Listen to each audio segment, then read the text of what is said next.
powerups are here. Pausing for ads.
Hello, hello, hello, and welcome back to another live stream. Up doing well, everyone? Why is it as soon as I start talking? Got a cough. God damn it. Hope this goes away eventually. God, it sucks. Happy Monday, though. Hello, good guts. Look who's here. Or who's there. Or here. Depending on your perspective, I guess. Doing all right. Doing all right. You know, it's Monday. It's a brand new week. Yeah. Hello, Angela. Welcome in. That's an attractive stream title. Sure. It's the same stream title I usually use, but I'll take it.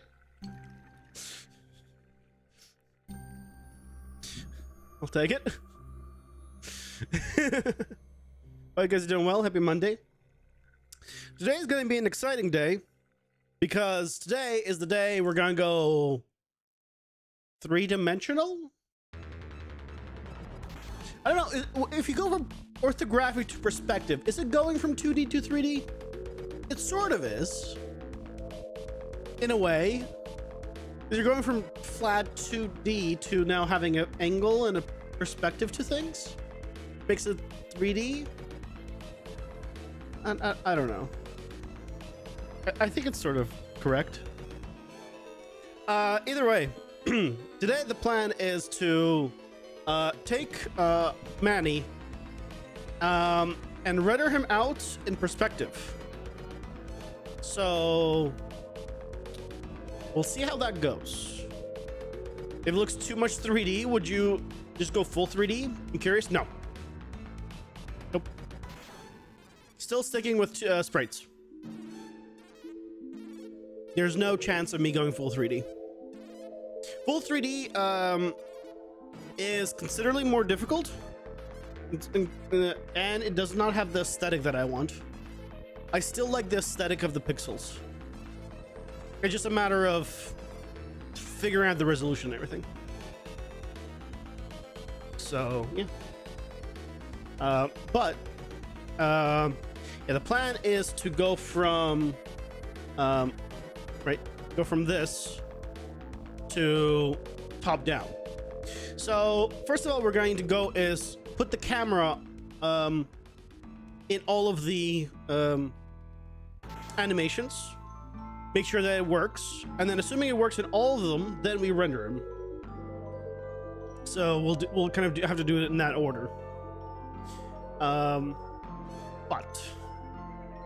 at least that's the plan. I wonder if I can copy the camera between things. If I was to take all this and copy this, and then go back here, and then I was to delete this, and then paste it.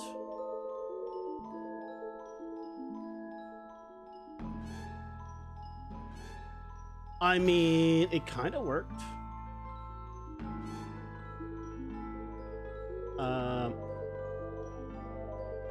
I think it worked. So if I did, yeah. So now we have in perspective.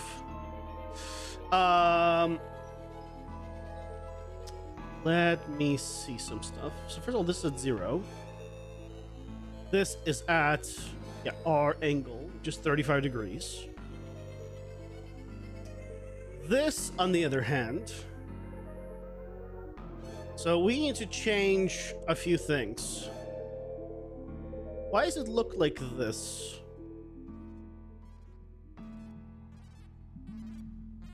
Oh yeah, I guess that is correct. It just looks odd, I guess, from this angle right now.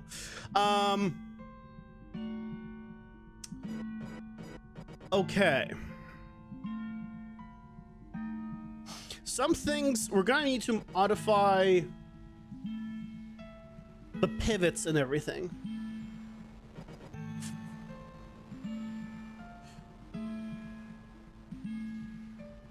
Which is gonna be a thing.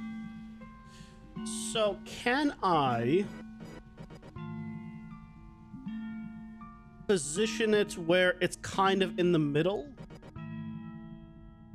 If I put this at 0,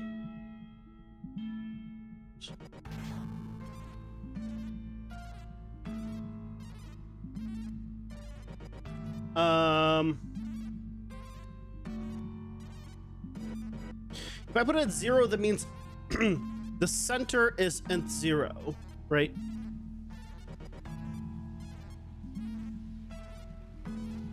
So pivot is at 0. It's in the center. Theoretically, origin's at 0. Let me just double check. Is this actually at...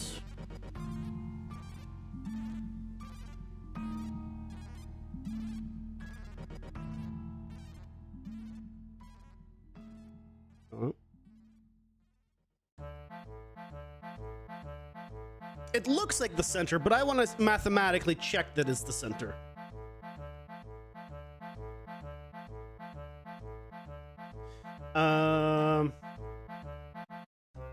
I changed this to be can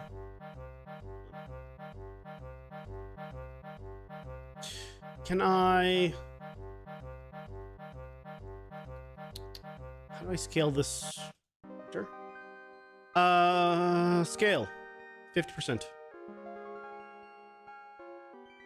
Aha! It is perfectly in the center. Okay. Okay. So we can keep the pivot point always in the middle. Perfect. I just want to make sure that this mathematically is in the middle. Okay. If it is mathematically in the middle, now we can work from here. So copy this.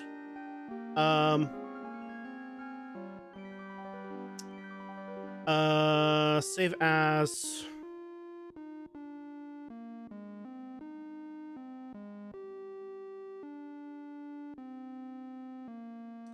So the goal is to see if it fits in every single one of these. Basically, it needs to now fit in every single angle. And assuming that if it fits in every single angle, then we're good and we can render out all of them.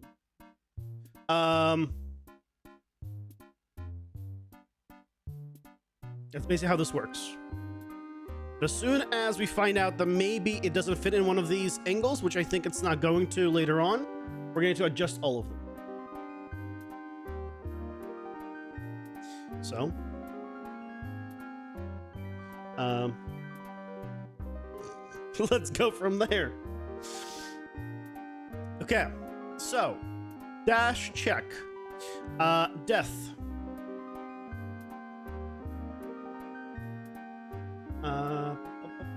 Where's the camera? Paste.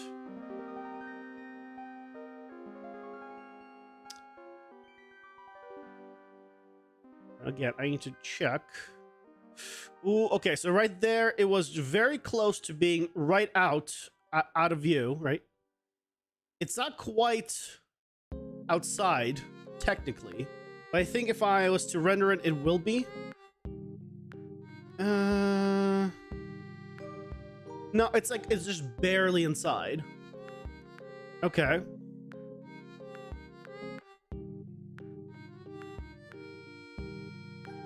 But we gotta check all of the angles.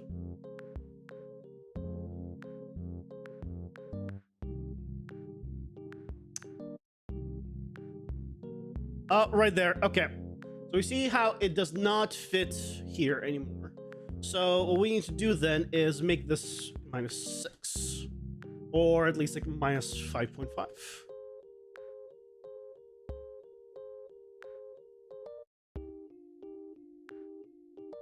Yeah, so we could do -5.5.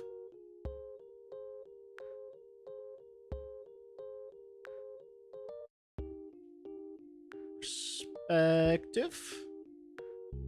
Save. Copy all of these. Go back to dash perspective. And here it's -5.5. Okay, next. The flip back we're not using right now, so I'm not gonna worry about that right now.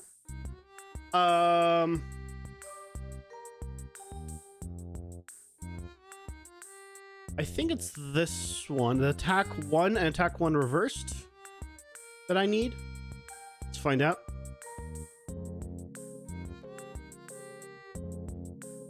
Yes, that's the ones we need.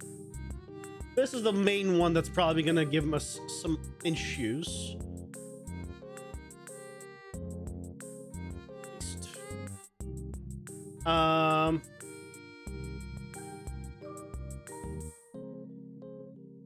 Yep, I had a feeling.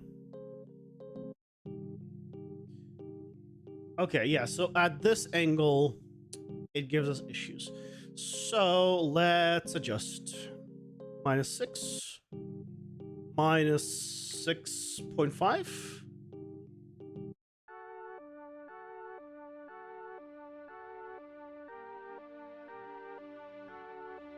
Ah, no, way out.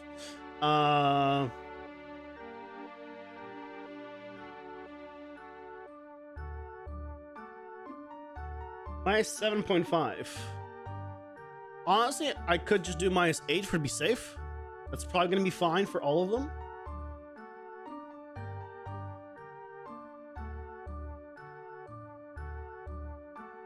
Okay.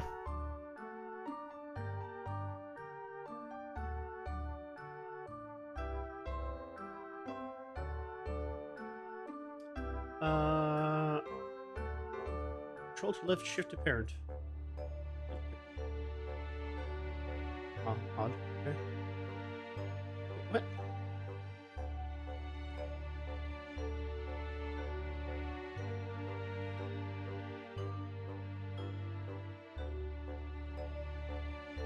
Okay.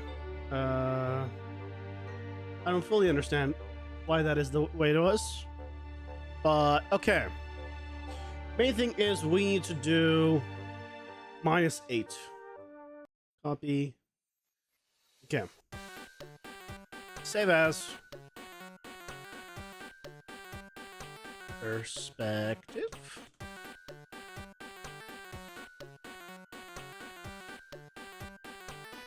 Okay. Again.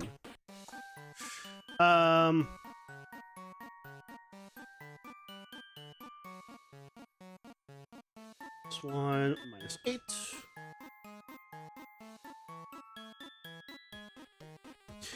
death. We need dash.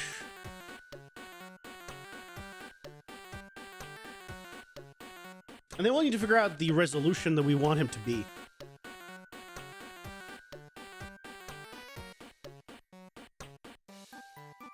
Yeah, so now we're all at 8. Excellent.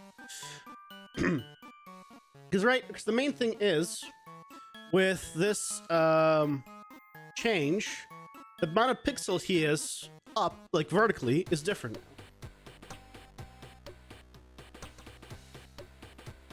So we're going to adjust probably accordingly.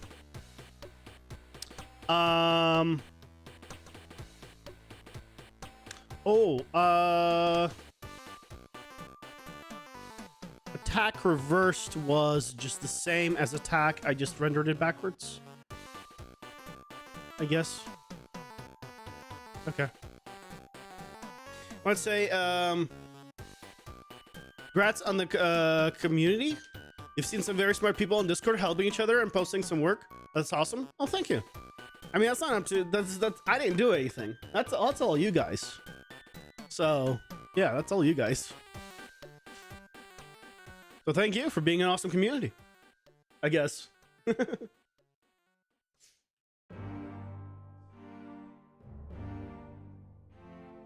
That's all on you guys.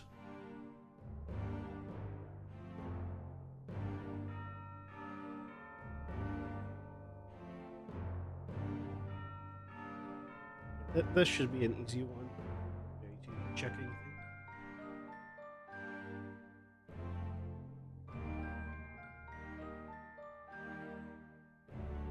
Nothing to check on this one.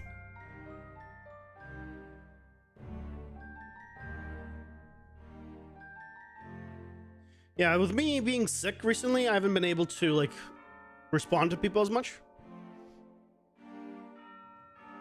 It's not optional for you. You're obliged to watch every stream. If you say so. I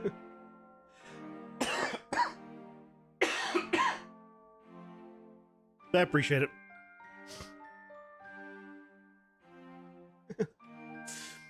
Okay, idle. We could probably use idle to check the scale. It's probably a good one to check scale with. You.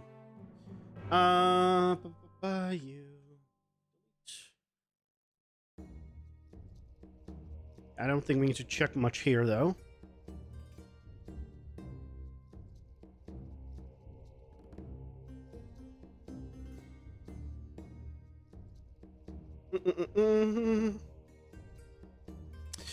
Ooh, you know, the perspective thing is gonna be tough to place. Because, right, because occasionally, right, if I say the pivot is here, occasionally he will go all the way to here when he's, like, attacking. So that means he's always floating visually. This is going to be a problem. I know it is. It's just a matter of how is it going to look in the end. It's just a matter of how is it going to look in the end, I guess. Yeah. Well,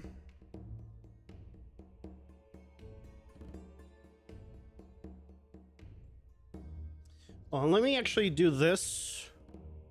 Let me grab you and do a save as. Many idle test. Copy. Save.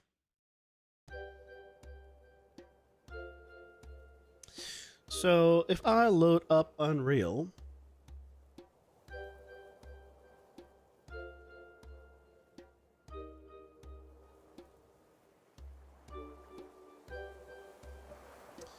let's see what the hell this looks like.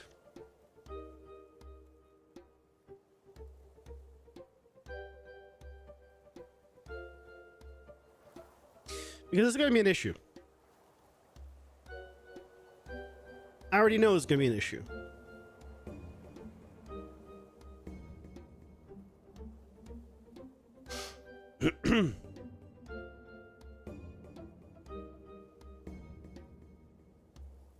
I just don't know how to get around this issue.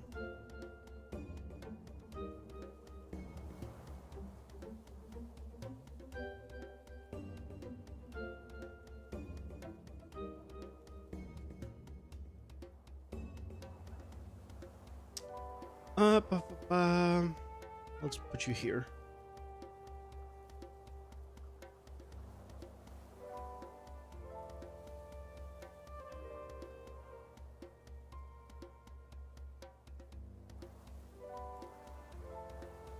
Right, so as a sprite, he's in center.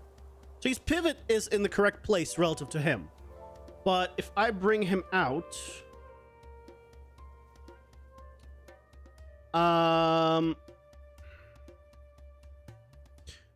so right, he's not in the correct area. He would be like, he would need to be like potentially up here in the air.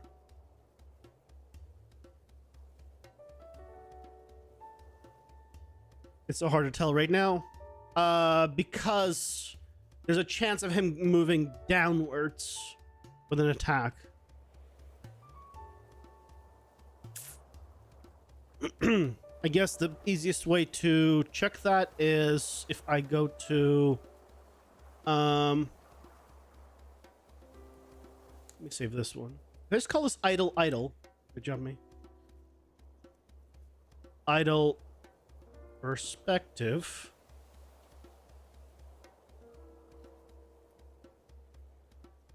If I was to open the attack one,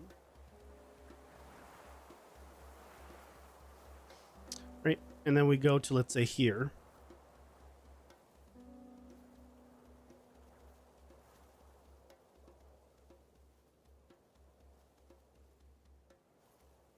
Save. I'll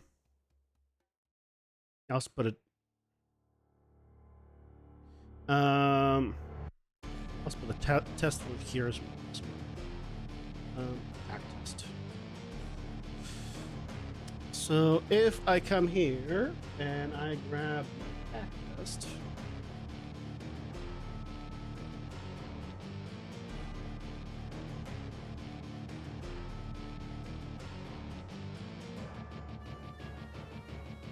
So if I was to copy this. Oh.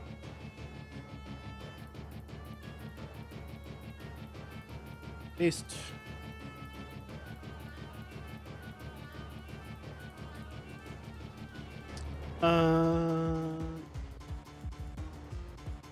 Right, so for this to now be on the ground, right, the float, he has to be floating for this to now to fit.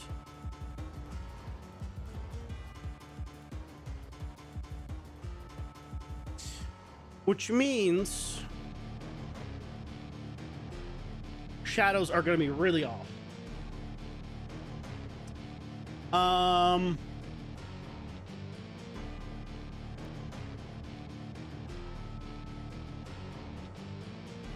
We'll see how it looks in the end.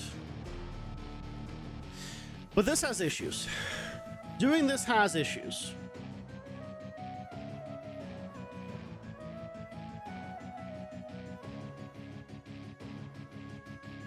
That's really what I want to point out.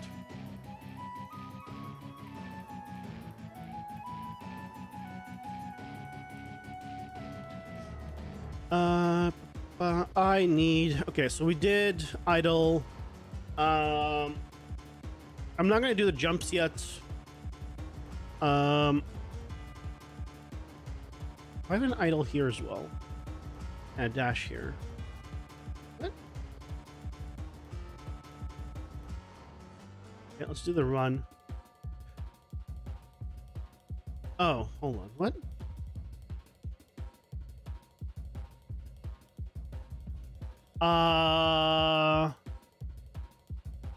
Running. There it is. I guess that's the old stuff.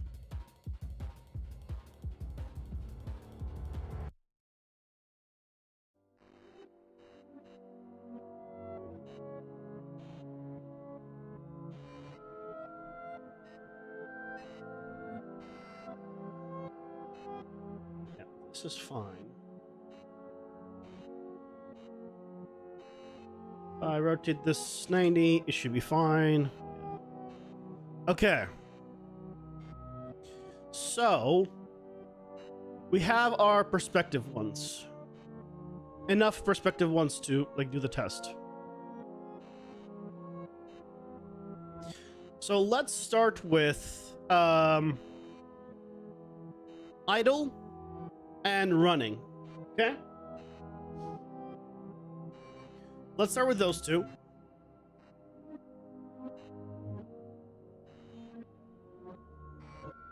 Let's go with idle first.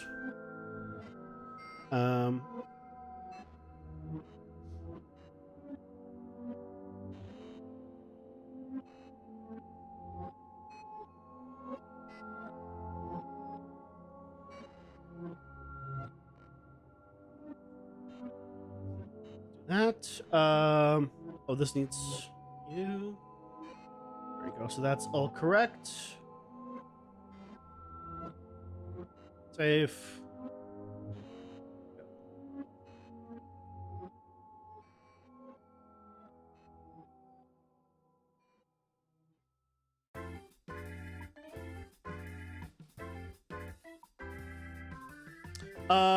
Okay, it's going in the completely wrong folder.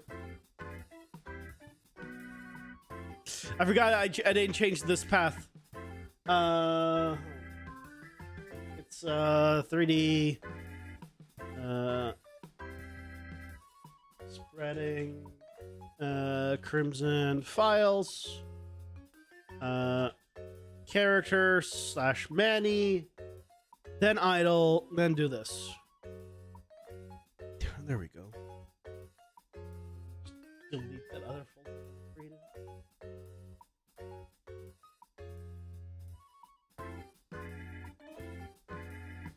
Go. There we go. Now it's putting it in the right place.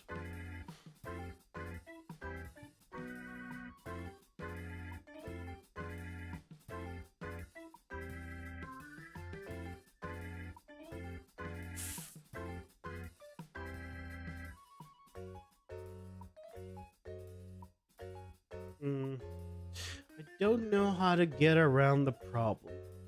I'm trying to think of a way of doing it.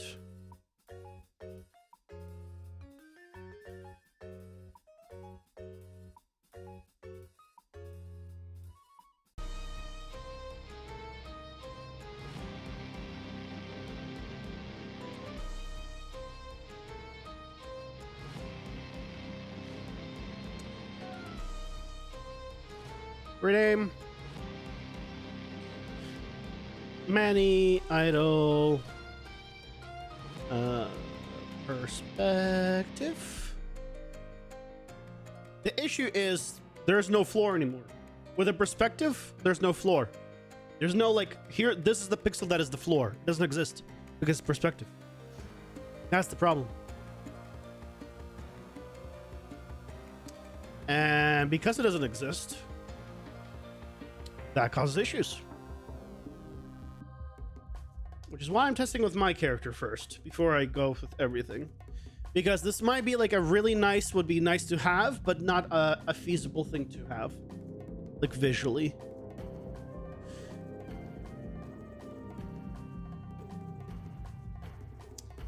Let's go. I'm gonna make a new Manny perspective.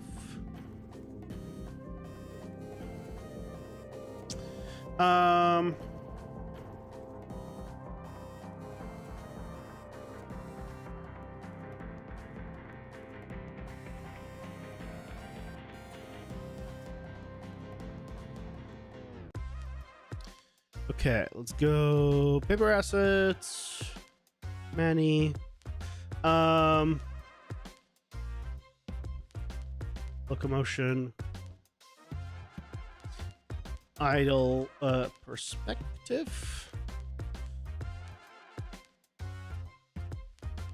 Maybe somewhere in the old games, they trick the player by baking a shadow on the character's feet.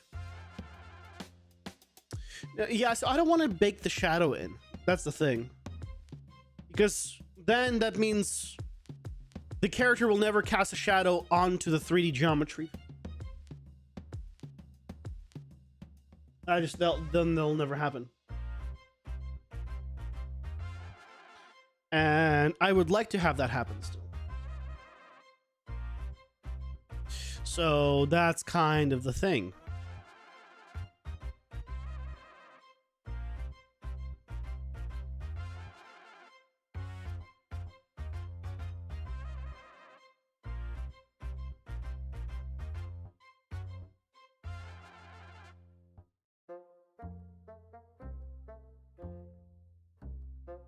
But that's what we're testing right now.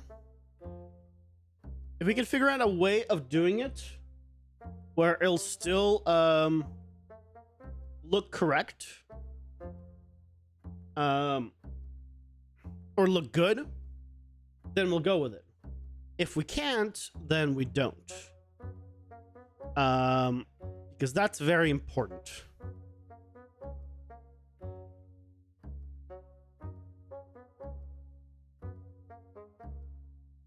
Ads are here.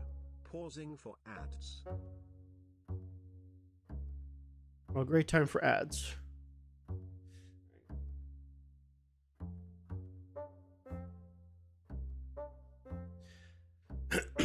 So yeah, it's kind of the thing, right? I still want the actual 3D shadows.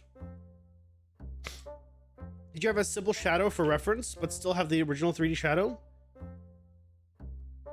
There's a small gradient back. I don't want a black circle. I want the shape of the character. I don't want a black circle. I don't want to go like old school like that.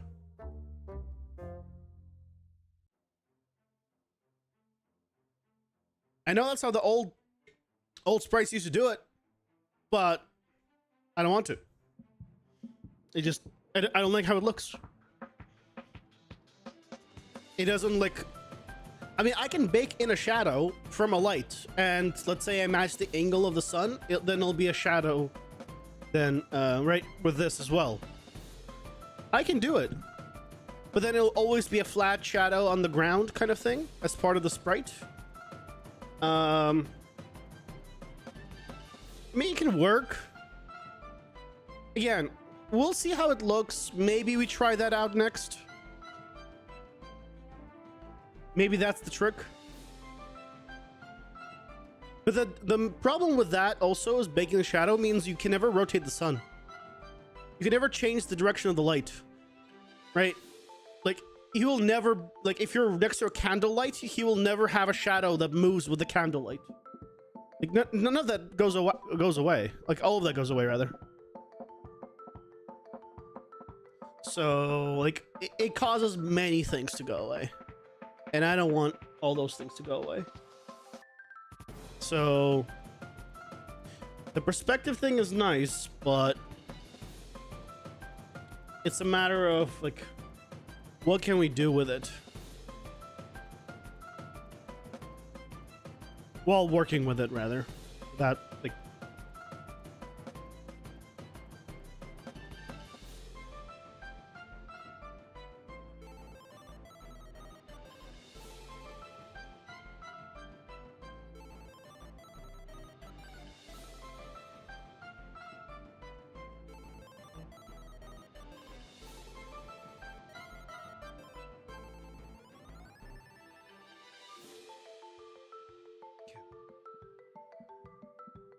So, we have...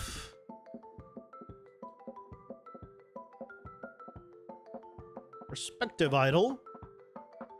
You know how bad it would be? You're trying to give it a... Yeah, you're all good. Feel free to give ideas. I'm not saying that I'm gonna go with any of them. But maybe one comes up that's like, oh yeah, that's a really good suggestion. And then maybe go do with it.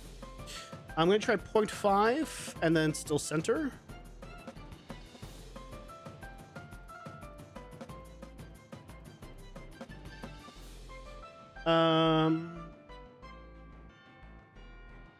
Blue. Green. Okay.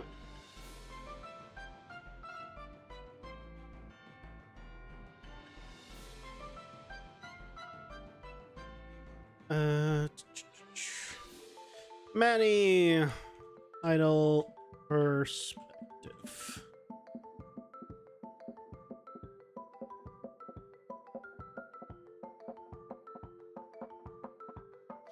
Because visually, this looks good. Visually, it looks good.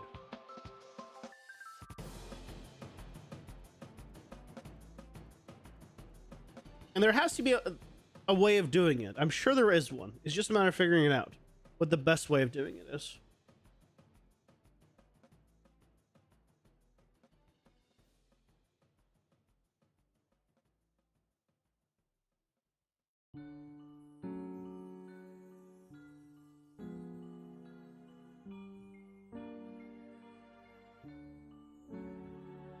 Because the way it's done normally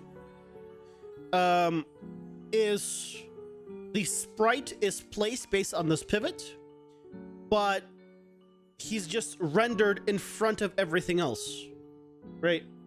So his foot being inside isn't actually, even though he's inside the ground, would still be rendered in front of the ground in terms of rendering. So that's why this is not an issue when you just composite like 2D on top of 3D, right? And that's why he still looks like he's stuck. I don't know if there's a way of doing that, though. If there's a way of doing that, that might work. The shadows would still break. But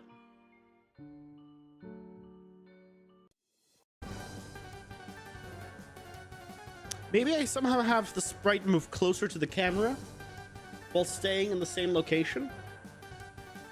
I don't know. There's like things to think about.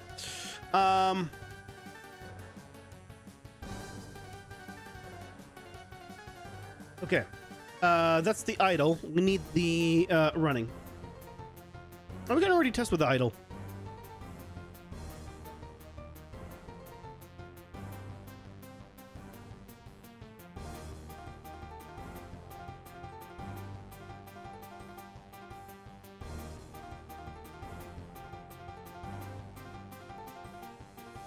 Idle perspective.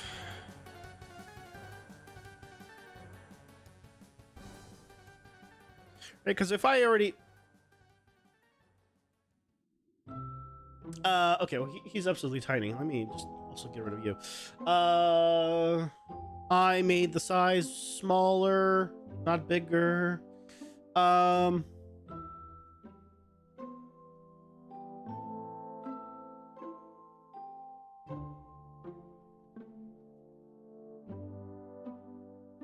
This meant to be smaller, not bigger.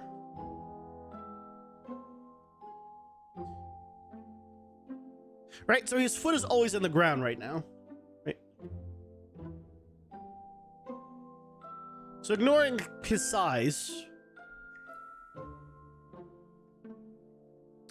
perspective-wise, he looks correct, but his foot is always in the ground, right? So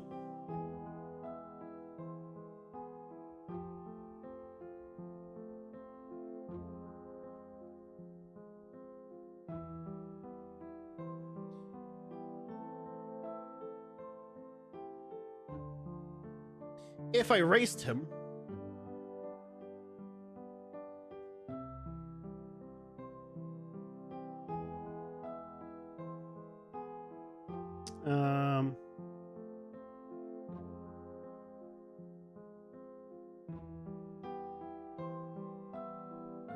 he's no longer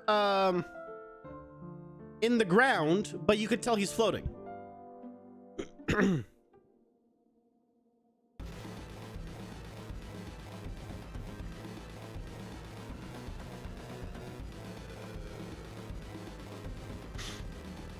But you can tell he's absolutely floating.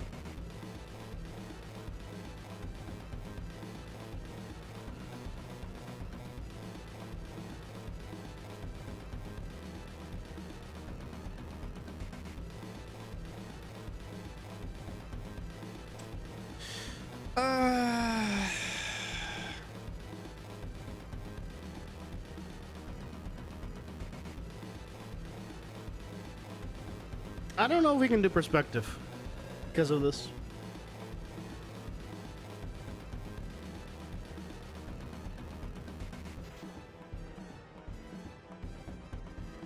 I don't think we can do perspective because of this. See if I can Google something. U5 perspective sprites. Just curious if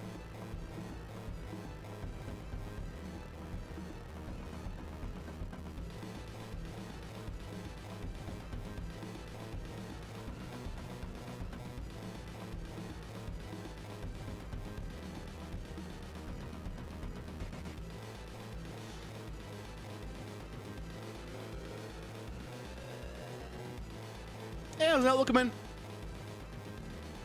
How'd you learn the math for game dev? What do you mean? I didn't learn any math for game dev. Can't even multiply or divide correctly? I mean, you don't need to. You have a calculator. What do you mean? You don't need to know how to math correctly. There's tools for that. They're called calculators, graphic calculators, Google, whatever else you need. Yeah, they're just tools. You don't have to know how to do absolutely everything perfectly. Just use the tools available to you. Yeah, welcome in. He means vector math? I don't really do any vector math. I'm pretty sure. I haven't needed to. Yeah, I haven't done any math that is like advanced math or anything.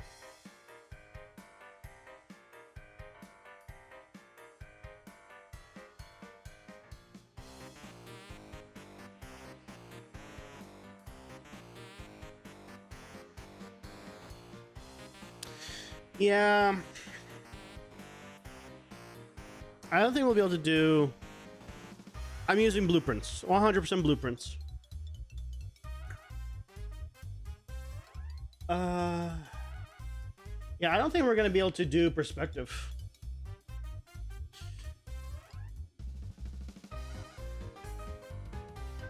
Like, it's really nice, right?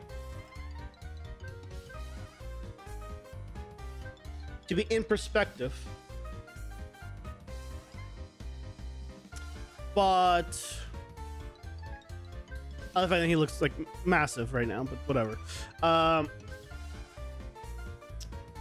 But yeah, the fact that it's gonna be in the ground means I don't think we can do perspective.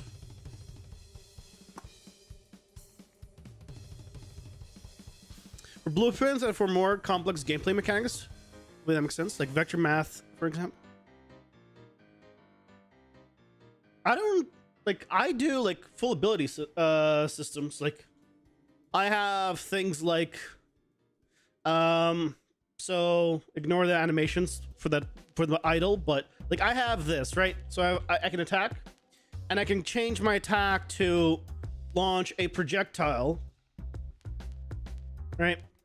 And then I can change the projectile to be now shooting out like this. So now I have them shooting out in an angle. And I can change that angle. So I can do, for example, decrease spread. And now like they're more tight together, right? But there's nothing here that's complex math. There's just an angle. Do you want them to be plus or minus 20 degrees? Well, then just have them start and end there, divide by how many you have. Right? That's it. There's nothing complex here. I don't know, like I used to teach my trigonometry class, but hell if I remember anything from trigonometry at this point. I remember nothing. You know? Sine is this wave. Cosine is this wave, but offset. That's pretty much it. I don't remember what tangent wave looks like. Can't even bring past that. So, yeah. Online people say that you need math for game dev. Online people say a lot of stupid crap. The word need there is ridiculous. You don't need anything. What kind of game are you making? Are you making a game that's going to need a lot of math? Then sure, you might need some math. Are you going to make a game where you just have a character and you're just going to jump around? What math do you need there? None.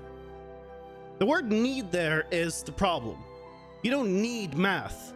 Math can be helpful in certain situations depending on what you need, but you don't need math. I think that's the problem. It just... yeah.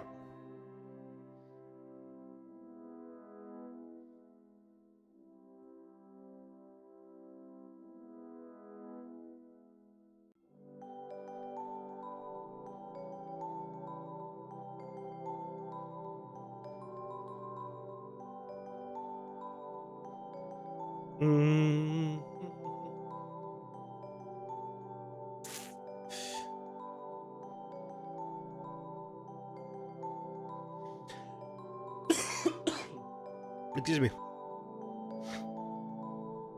I'm just looking at reduce price, up down camera. How do you get shadows? This is with 3D space. Just curious what people are saying. This is like right. That's what I have basically, right?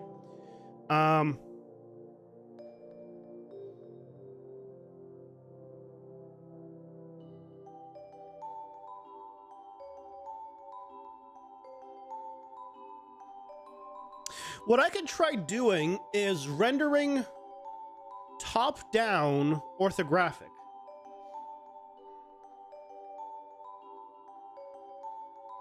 It still won't be... It'll kill the perspective either way. But maybe by doing that, it'll maintain the angle at least. We could try that. What does he look like if I rendered him orthographic?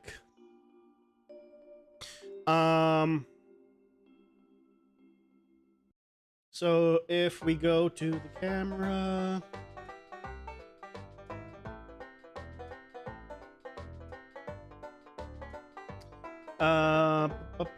change it to orthographic. Ooh, orthographic also doesn't work because of this.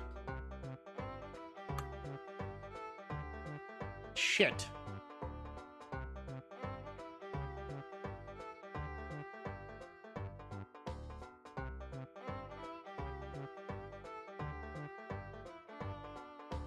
Yeah, that also doesn't work.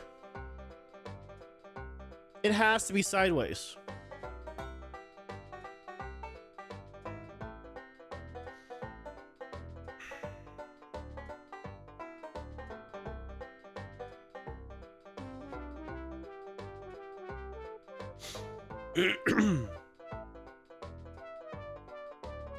It has to be sideways.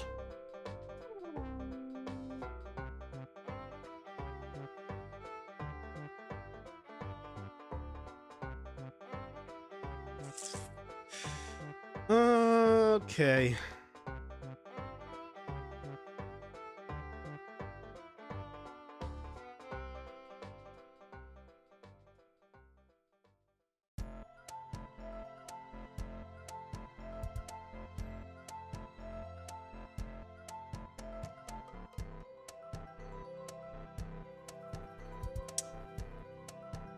Yeah, we need to have it be this. It needs to be orthographic sideways. The problem is the enemies. It's not even the problem with the enemies, it's just some enemies don't work great when they're really long, right? Which is what we're finding out. Right, like this guy. Oh, this is the perspective one.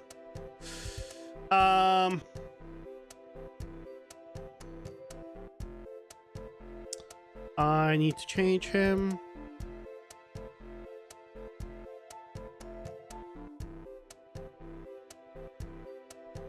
Idle.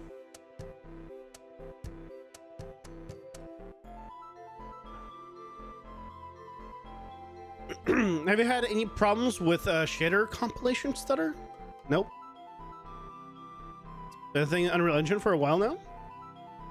I don't do much engine shader compilations.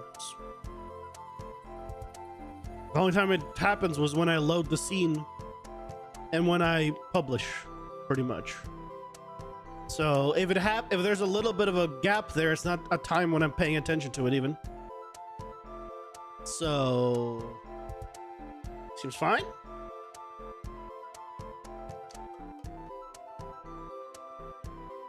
Right, so this guy is when yeah, I guess this is just how it's gonna be.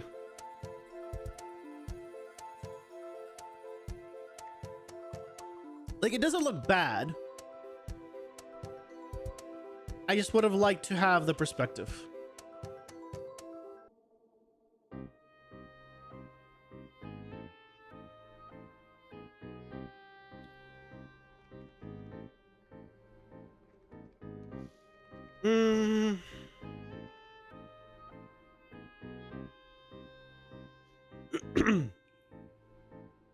Okay, well, we'll go back to working on that character, I think.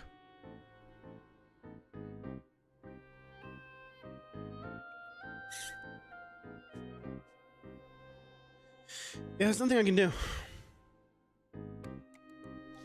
If I want the feet to be on the ground, the only way to guarantee the feet will be on the ground is orthographic. Sideways.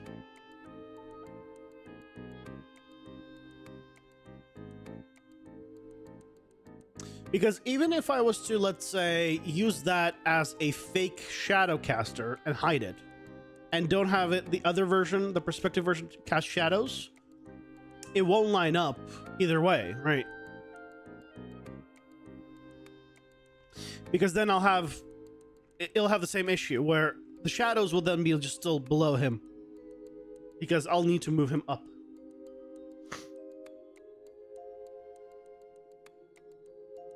Oh, you're good, Jose. How's your journey been with Unreal Engine so far? I mean, I love it. How are blueprints for you compared to C++? Well, I don't program, so I'm not a programmer. So blueprints are amazing, considering they're making the full game with it. It's as simple as that. Yeah, I don't program. I don't do C++. I don't do any coding languages at all. So blueprints are great. I do the entire game is made with blueprints. Like, I use some plugins that use C++, but personally I don't write any code.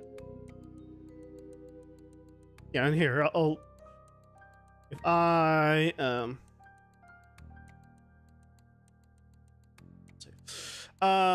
like if I load up the game,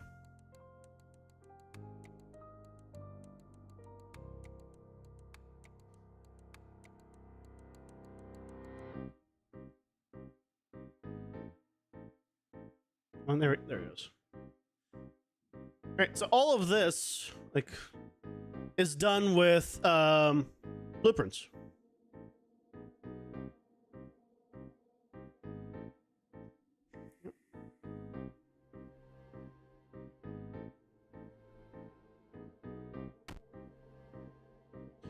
Oh, okay. I need to get rid of you. I have a one-shot weapon, so if you're wondering why I'm one-shotting things. Coins I still don't have any use for.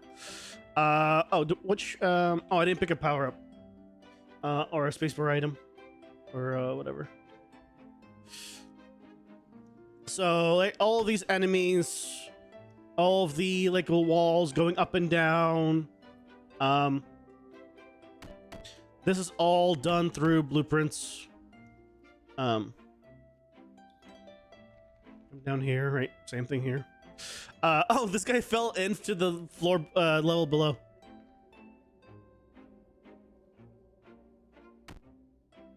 Wink. So yeah, all of this is blueprints. So Text-based coding hurts your brain. I don't like the fact that I have to not mistype anything or it doesn't work. Like if I not even mistype, if I type the right thing but just the wrong like upper lowercase, then it doesn't work. And I'm not like that. I'm not programmed like that. So I mean, I guess pun intended.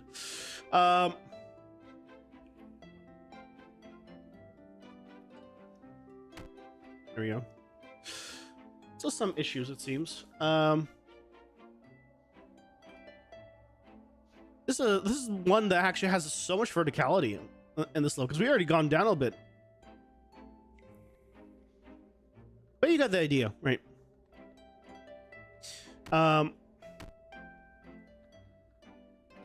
Everything here is done, and like, right, my health system, their health system, all done with blueprints. Everything 100% blueprints.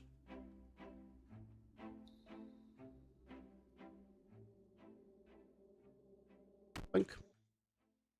So strong. Wow. Yeah. Much wow. So strong.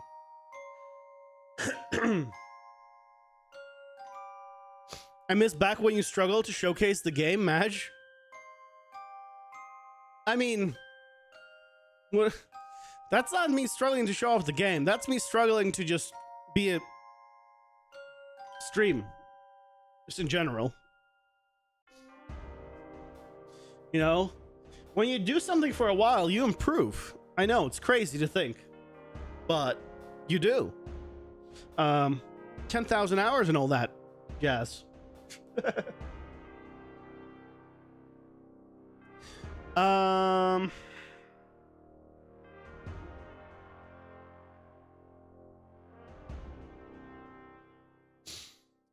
Okay, well, I guess we're going to go back to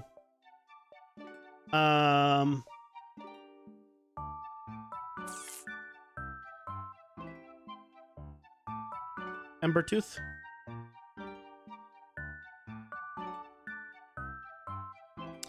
Go back to working on this guy.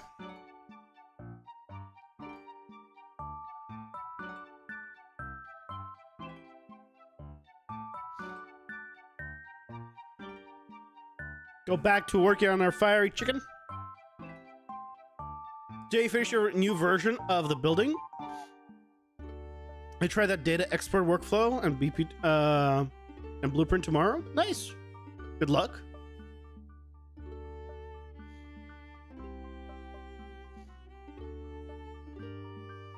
Game looks fun. I wish you luck in your. Well, thank you. Yeah, it's my first game, big or small. Yeah, it's just the first game. It started as a game jam game, and I kept working on it and changing stuff and improving things, and here we are. That's basically how that came to be.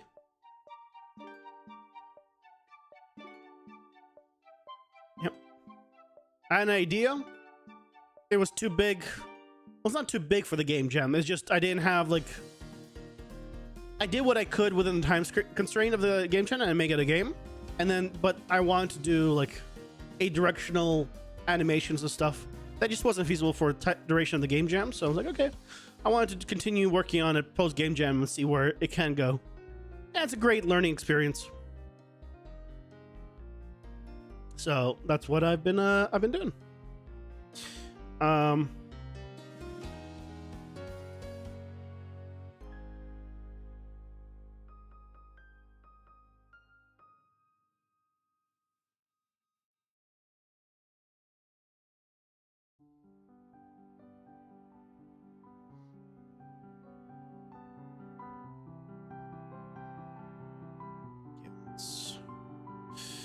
Save as.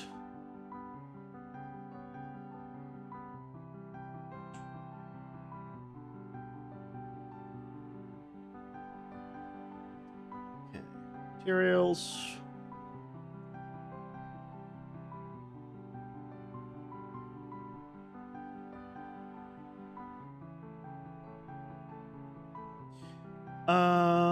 Which one's this? picture. But I didn't notice any difference when I selected something else, so...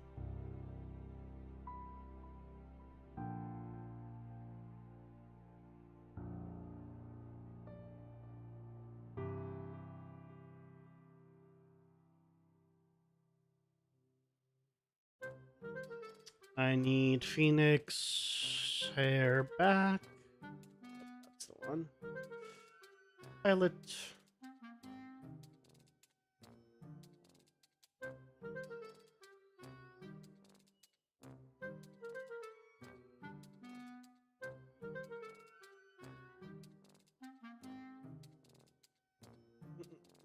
Where's Pilot? Pilot.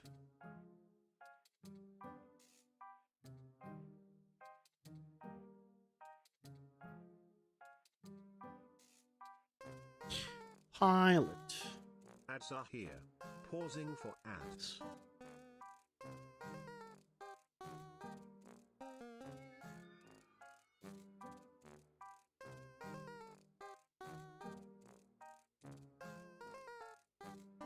Does it look good?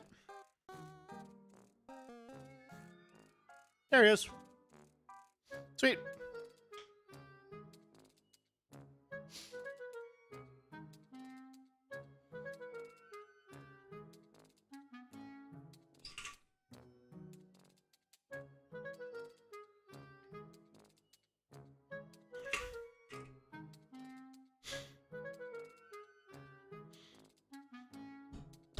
Today I finally got the rest of my AC set.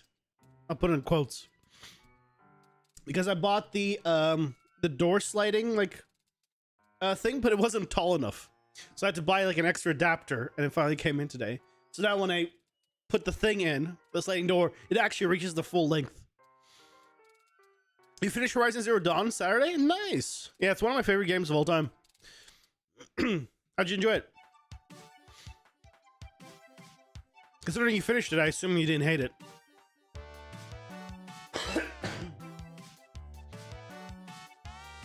Excuse me. Started to play because you were thinking about getting all the achievements, so you decided to play for a few hours.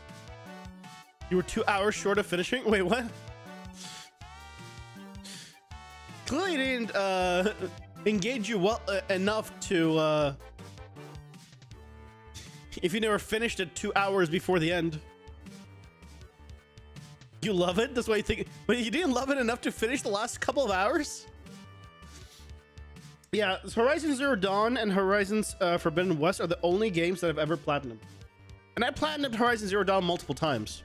I platinumed originally, and then they released New Game Plus and a new higher difficulty, and I platinumed it again on that difficulty. I've never platinumed a single other game. I never cared achievements. I just wanted to do everything in the game. And I platinumed Forbidden West as well. When you get close to the end, you get sad, so you quit, so it isn't over, but it is over because you quit.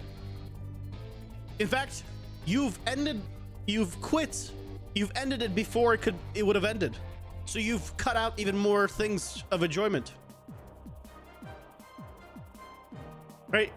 If you got 10 hours of fun and you're like, well, I don't want it to end, so you're ending it at 8 hours, well, that means you got 2 less hours than someone else, because so clearly you don't enjoy it, because otherwise you wouldn't want to keep playing it and maybe play again. A lot of people will play games multiple times. Shut up, don't ruin it. I'm just, look, you can do whatever you want. I'm just saying how it looks like from my perspective. Mathematically. Is the same with Bayonetta? Don't make me realize I have abandonment issues. No, you don't have abandonment issues. You're the one doing the abandonment. You're abandoning the games. If you had abandonment issues, that means others would be abandoning you. But no, you're the one doing the abandoning. You don't have abandonment issues. You might have other issues, but it's not abandonment, so you're fine. Yeah, don't worry about it.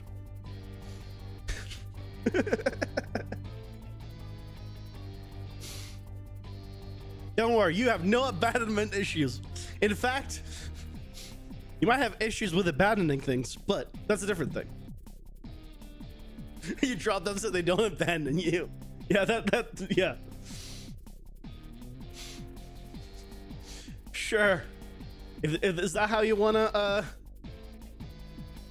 how you wanna look at it?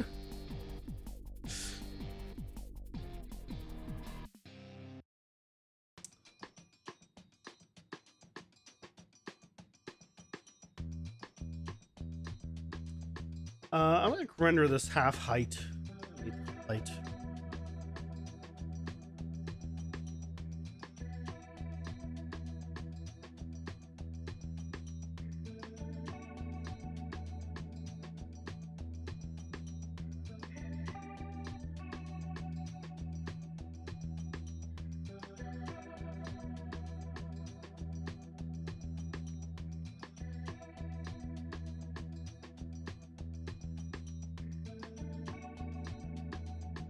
There you go. Hey, the kid. Welcome in. How's it going? Hope you're doing well. Okay, there we go. So we got our death animation.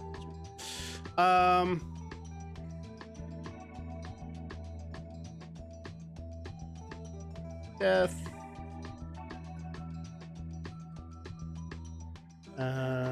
Save.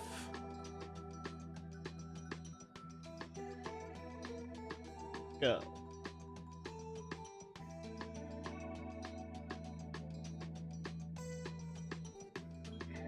There it goes.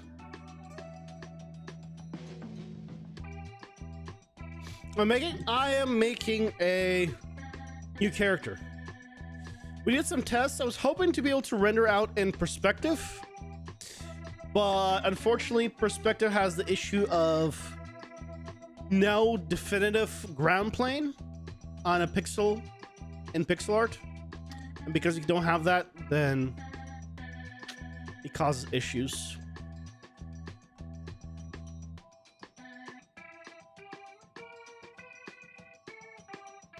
Hey Kenyon, welcome in. Hope you're doing well. One thing you can't abandon is a good roguelike. That is kind of true. They are addictive. They are addictive, yeah. And that's what I'm hoping to make, is a good roguelike. Or at least good enough. It definitely has unique things.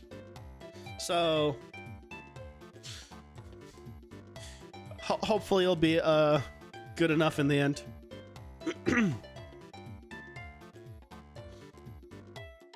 If you're wondering what's happening, I'm rendering my character's death animation in 8 directions. Automatically through a script that I use ChatGPT to write. Because like I said, I don't program. You guys, how your day's going? Day's going well. Still getting over a sickness. Which is why occasionally you'll see me coughing and whatnot. But otherwise, yeah, going well. A little disappointed in the perspective thing, but I just don't see a way around it.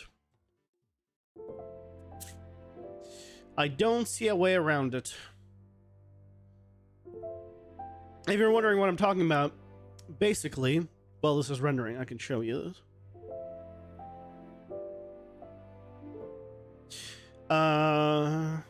Let's just go here. If I go to run, perspective, right? So if I have, since my game's top down, right? This is the correct perspective if the character's moving downwards and me looking top down, right? That's the correct perspective. This is the correct perspective if they're moving bottom left. But here's the problem. This is a sprite. That means it used to be on the ground. Well, where's the ground level? There isn't one. It's in perspective. So, because there's no ground level and no pixel is like the ground, it doesn't work. Right? Because here, what is the ground? He can't say his beak is the feet. That doesn't work. So we had to abandon it. It doesn't even work with orthographic top down. It has to be sideways top down.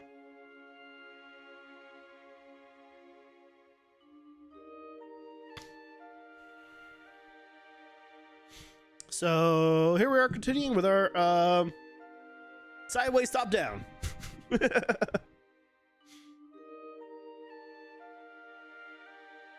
The only way around it is if there's a way of rendering sprites in front of 3D space.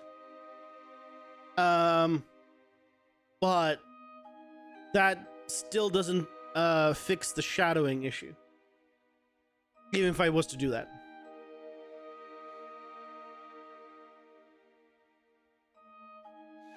Welcome to games that existed for 5 seconds. Is that a red chicken or a phoenix?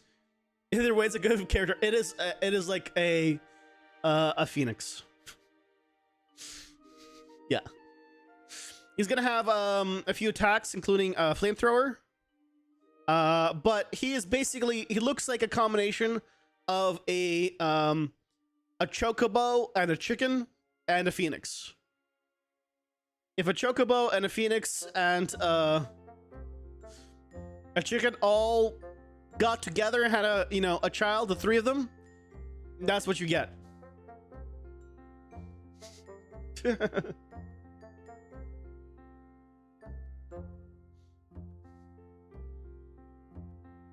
Chocobenix, yeah, there you go. Because it looks like a chicken phoenix, but it also looks like a chocobo. Chocobo, but not punchable. Chocobos aren't punchable. Don't hurt poor chocobos.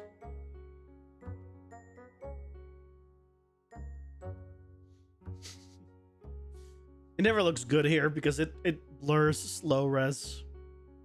I wish there was a way of telling it to not blur.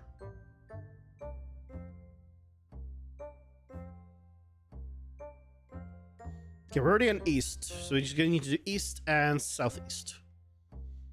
Or with a rat riding it? I mean, that's just a rat. I got nothing for him. That's Tooth. This is Ember. Together they make Ember Tooth. Hello Tooth, hello Ember.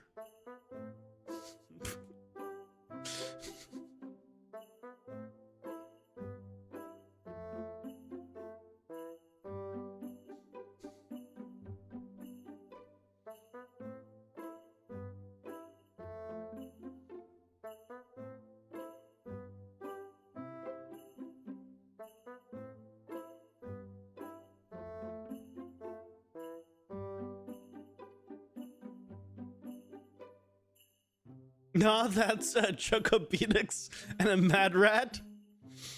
Tuber for short. Yeah. That works. I mean, it is a Mad Rat in a sense. He throws dynamite, for freaking sake. So, yeah, in a sense, he is... That is fitting. Okay, there we go. Finally done with this. Let's do you. Normals. Go.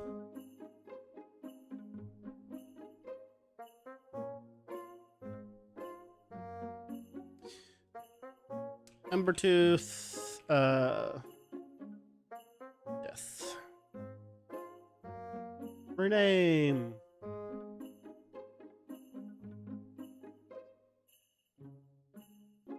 Rename.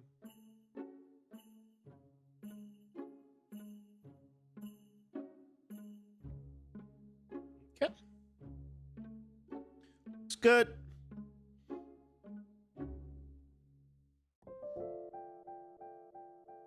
Will they be the only characters? All of them just the all of them or just the Chinese version? What do you mean?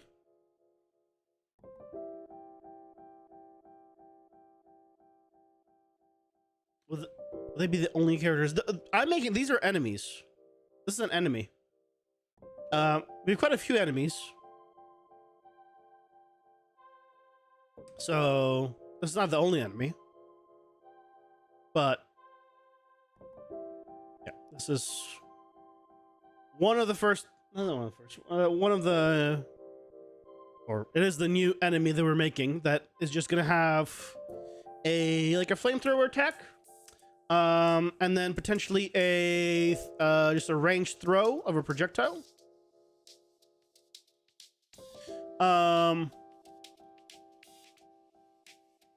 So maybe if you're close, we'll have him do a flamethrower, and if you're too far away, then maybe he'll throw his little TNT. They'll do like an AoE explosion once it lands. That could be fun. Like I'm imagining like you throw it, it lands, and then a circle appears. After a few seconds, it'll detonate, or like after 2 seconds, it'll detonate. Unless it hits you directly, then it'll just detonate. But if it hits the floor, then it'll detonate like after 2 seconds, so giving you time to move. The original character has skins. No, I'm not doing multiple. Yeah, all of the characters are getting one skin only. We're not doing multiple skins for every character. Whatever we end up using, it's a one-of.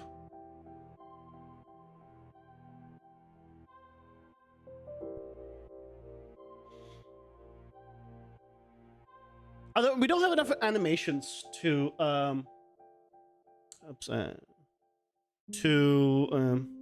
have multiple. Maybe down the line, but like at the current moment for this, I don't know.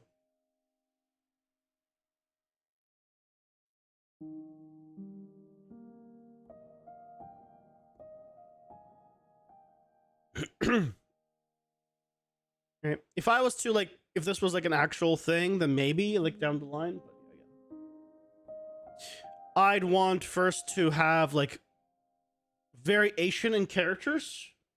And then, okay, cool. Now we can make like variations of mobs. Yeah, once, you know, at that point. It's ADHD, bro? What is?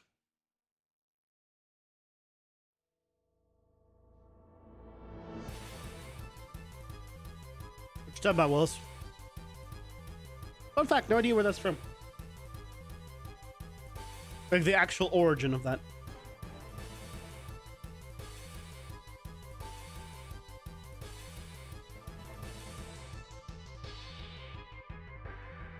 Looks good.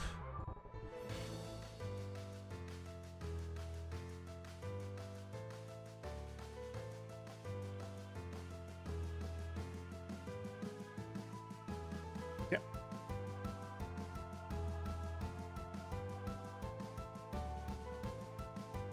I asked if the original also throws dynamite?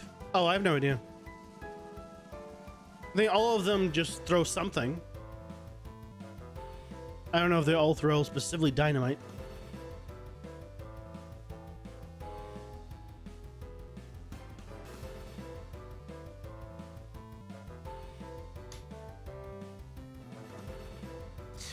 I mean, I could check, but I just genuinely do not care enough to check.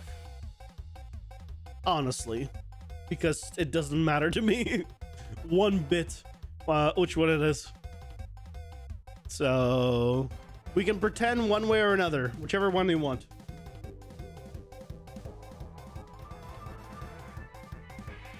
You half of your first measure, skip the second half and read the third because it was short and that's hilarious? What do you mean?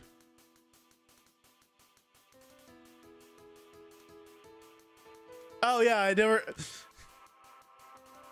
never finished reading that sentence. Yeah, yep, you're right.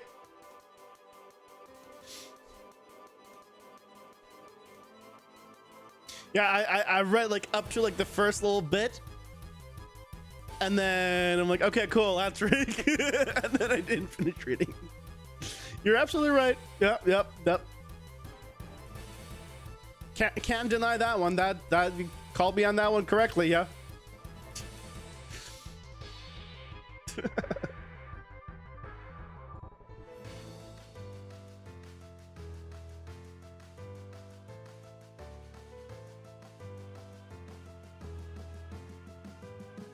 Oh wait, this is gonna be shit. We have to re-render this. I didn't scale him.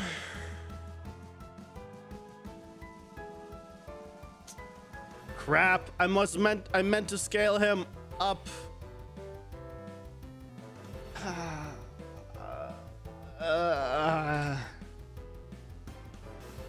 Poop.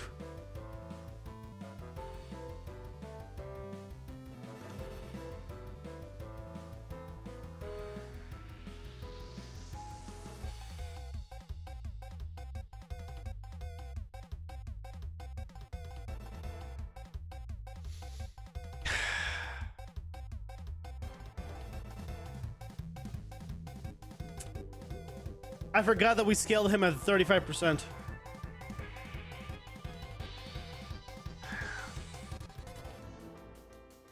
Okay, well.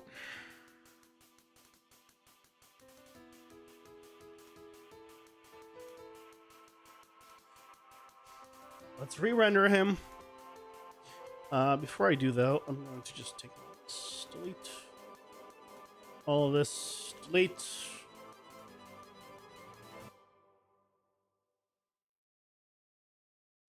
One more time. Boop.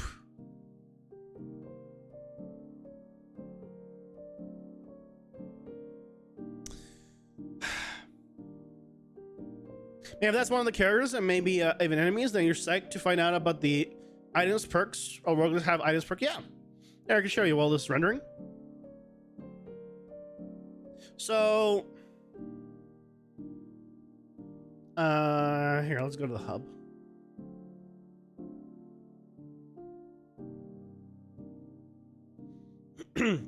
So, I have a few power-ups that I like. Active items that you're gonna be able to have. So one of them is like a super jump. One of them is a teleport, so I can drop a marker. Okay. I should be able to. Why not work? Okay, well, check that out. There should be a teleporter. And you can also, right now, pick between melee and range projectile as your starting thing. There's also power-ups that you can get with meta progression that just increase your base stats. You can see the current cards you have equipped or whatnot. But basically, when you clear a room, you have a chance of dropping an item.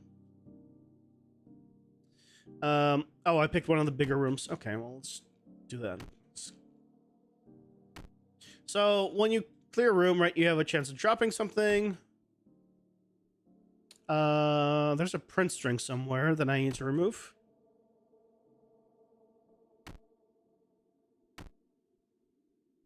Okay, I don't want to do this large room. Let's go with a smaller room.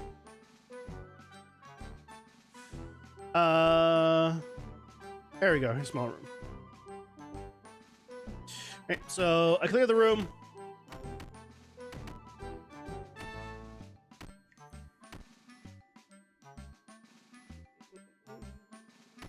Room cleared. I get it, in this case, meta progression item. But what I could get is a power-up card. So here's a bunch of the power-ups.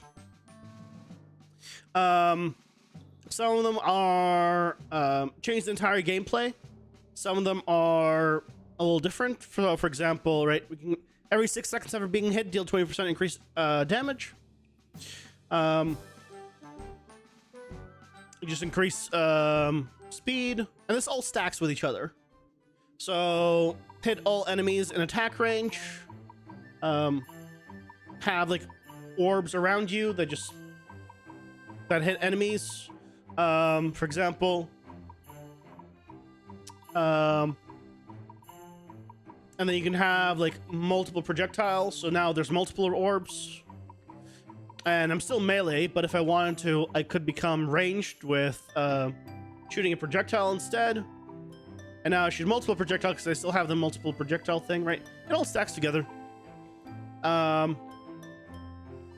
So it's basically, if you ever played Binding of Isaac, the inspiration is from that, where you have your power-ups. I need to make sure they stop the animation on death. Their power-ups stack together. So, right, if I want that, or I could have also, like, let's say, a aura around me. I can have my attacks also cause freezing. So now I have like a toxic aura around me that deals damage to enemies. Right.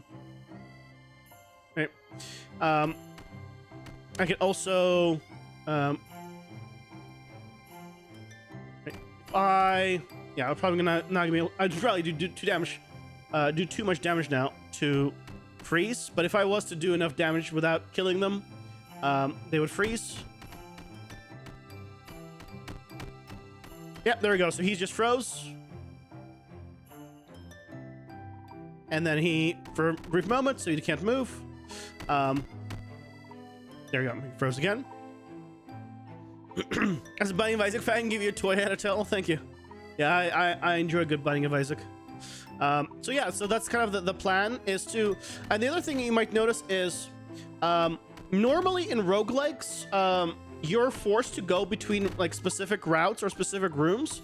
Here you can go wherever you want. So once I clear this room out, I can go wherever I want. So let's go ahead and clear this out. Oh,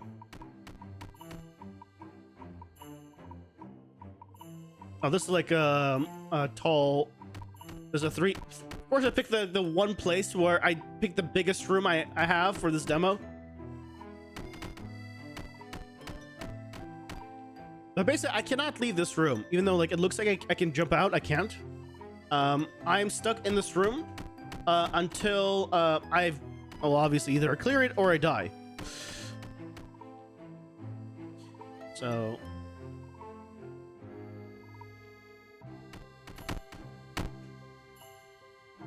Almost cleared it though.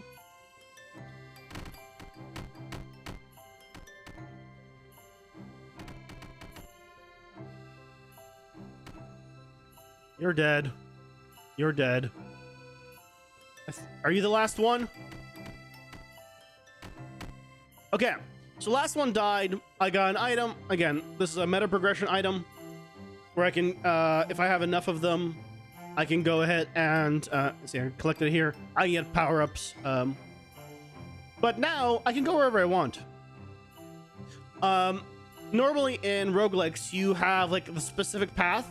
Like if I see that room down below, I can just go there. I don't need to go to a specific area. Now, when I jump down, I need to be careful not to fall into the void because then I'll die.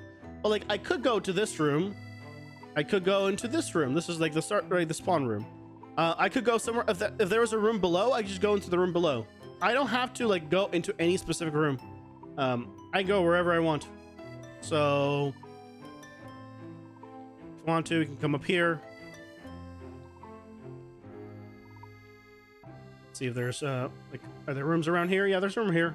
So we can go here, for example. And now I'm in this room. At the current moment, the way it's done is there's 3 rooms that get the power-ups. So, how did you get up there? How did he man? Okay. I don't know how you get up there. I'll be honest.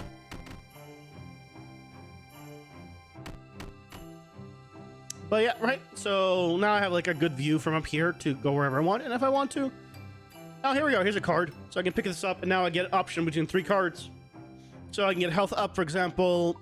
I can push enemies away from point of impact. That's actually going to be a nice one. I can go wherever I want after this. So now on impact, I have knockback basically. This also knocks me back, depending on where I hit.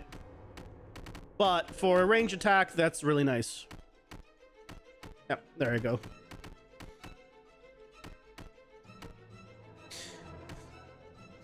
That was it.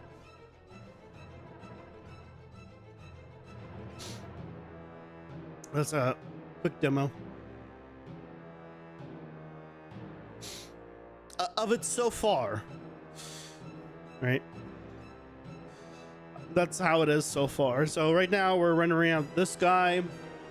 Oh, this guy's rendered out during that demo. Awesome. So I can do normal. Render the normal. And so yeah, we're rendering out new characters. Hopefully we'll add to the variety. Ads are here. Pausing for ads. But this game started as a little game jam game that looked very, very different and played very different.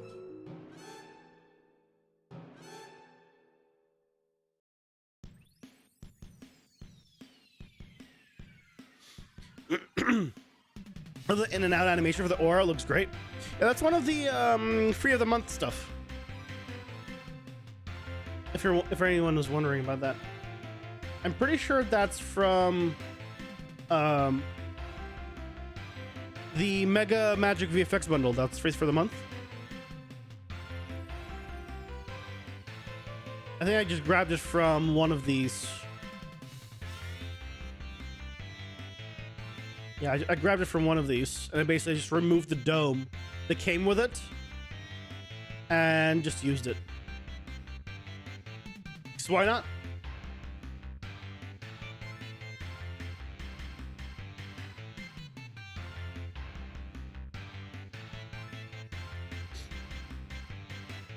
Remember resetting it, but do you remember the final result? Because most of the times you leave early.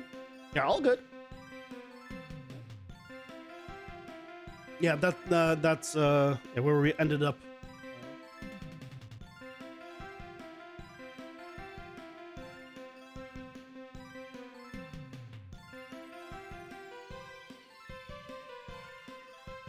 Yeah. There's still many things I want to do. Like I want to get a larger or longer attack sequence. Oh crap. He doesn't fit.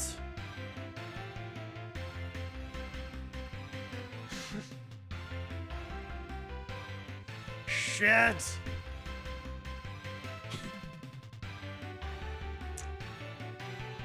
I thought he fit.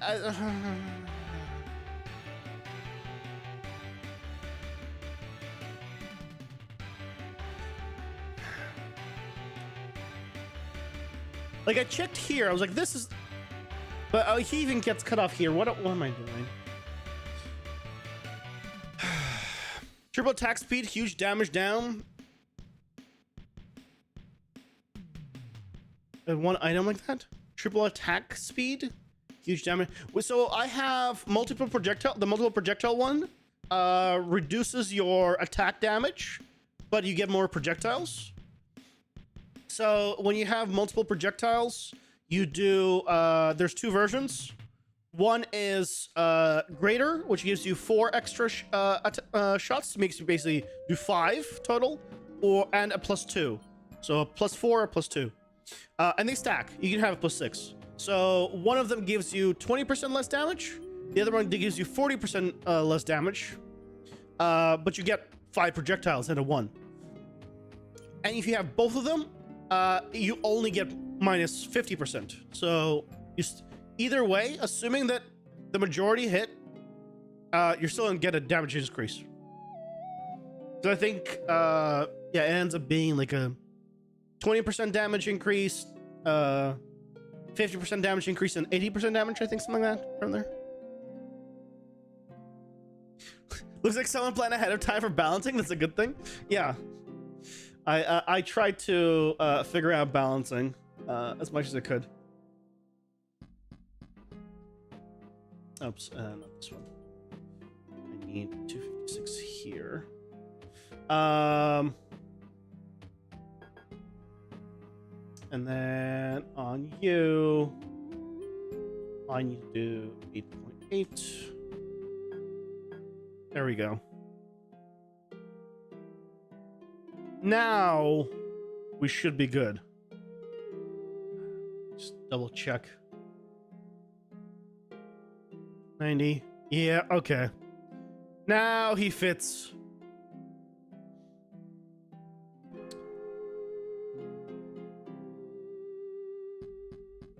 Yeah, go. Well, thank you so much for stopping by. Hope you have a lovely rest of your evening. Have a good night. It's not really evening, it's just have a good night. It's late for you.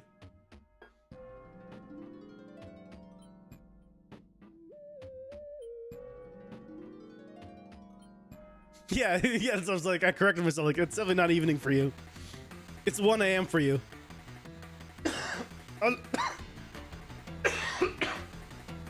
Excuse me. No, it's midnight. It's 8 o'clock. It's midnight. Times. I'm good with time.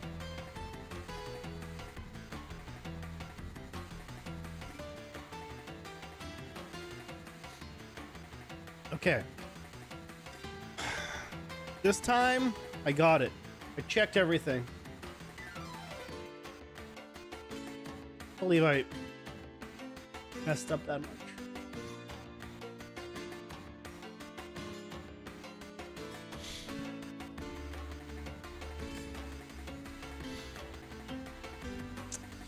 While this is rendering, if you're wondering what we did, basically, I've increased the width from 128 to 256.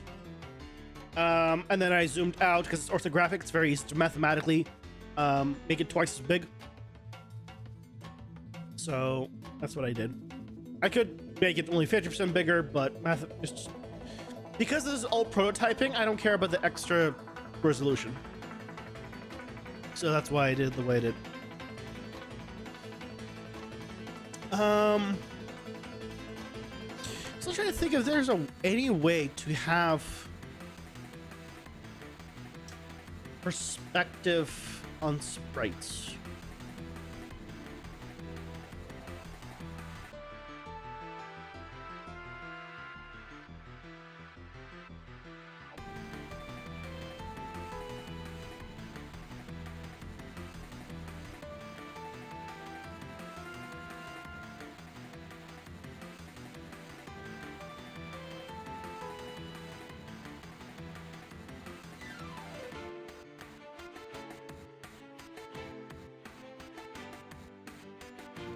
Sprite in perspective.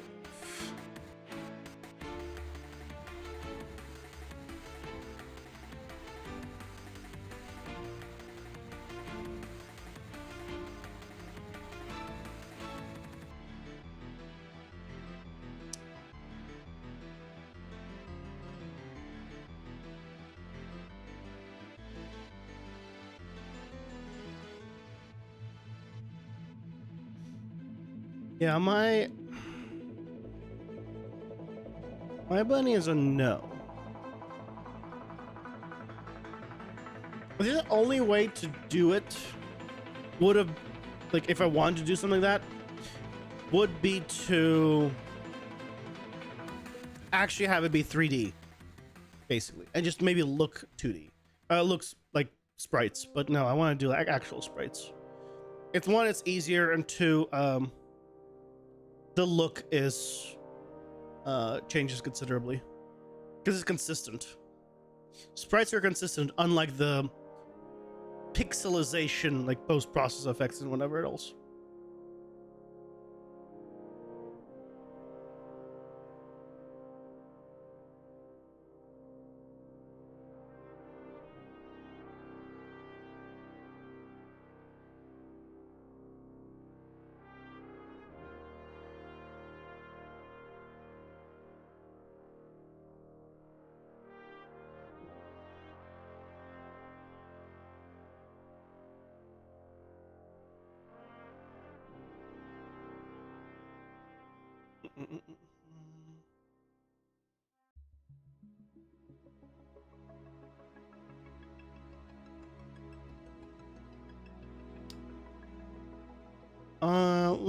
Let me check.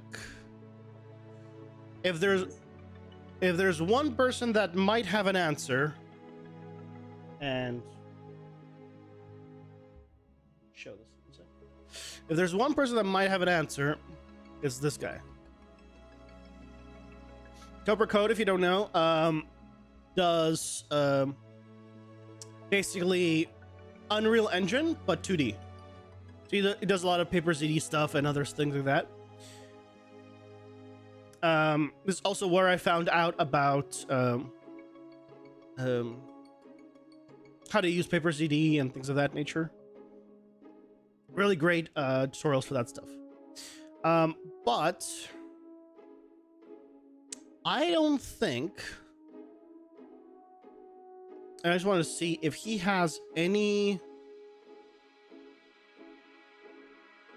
video at all showing a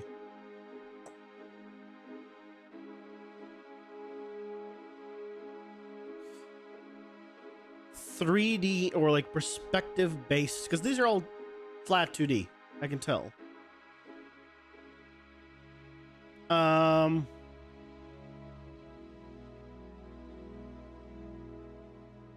don't think it is. I feel like he would have done a tutorial on this by now.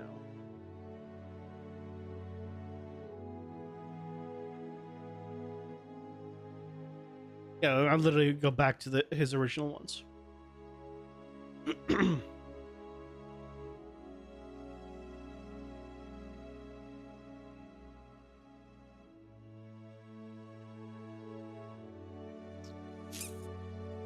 Oop.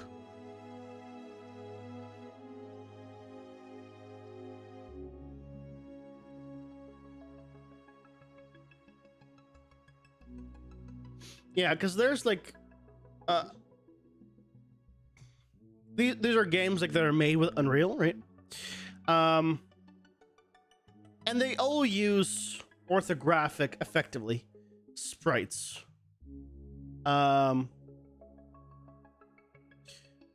Or are 2D on 2D kind of thing, where they can just be placed in front.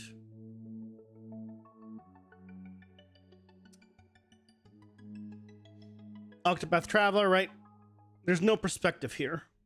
It's rendered side. I mean, there is faked perspective. But the ground plane is right there. So if it put the feet down, it would be on parallel. Yeah, like these guys. Octopath Traveler is like a fantastic game. Visually, I can't speak of it gameplay wise because I've never played it. I only speak on the visual aspect of it. Yeah,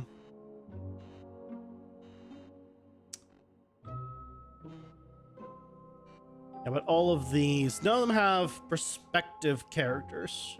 That's really all I'm curious about.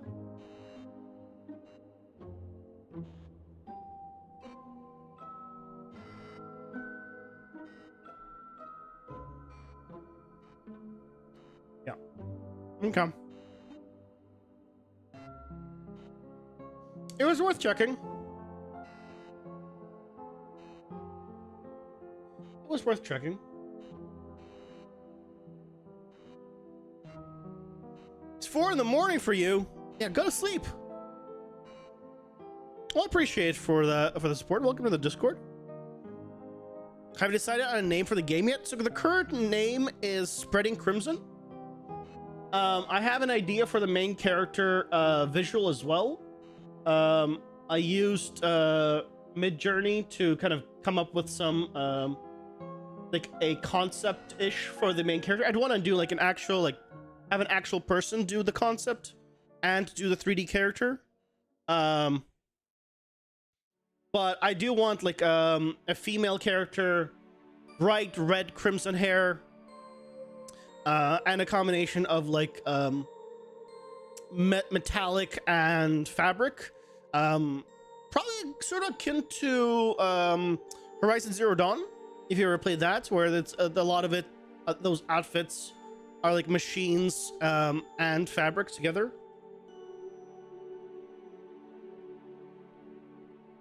They're really cool. I absolutely love that game. Right, so like it's fabric, but there's like machinery on it. Like they're just plates on it. So, right, so that's kind of like I'd want something like that. Obviously, this would need to read in pixels. Not in 3D, because in the end, it's all going to be pixelized. Although maybe if I make cutscenes, maybe it'll be 3D. I don't know. Or maybe it'll just be higher res pixels. I haven't figured it out yet. That's like not important. The gameplay is more important. I'll deal with that, you know, at a later point. Whenever I need to deal with that, but that's definitely not now.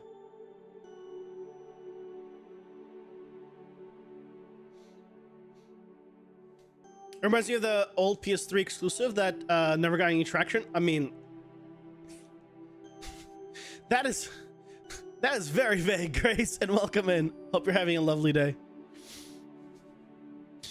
I could not possibly guess a game, the name of a game that never got any traction, because I didn't play that many PS3 games to begin with, I think.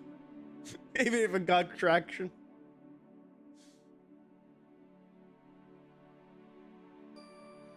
Care of the red hair, I mean, it's kind of like a God of War. God of War didn't get traction. God of War got a lot of traction.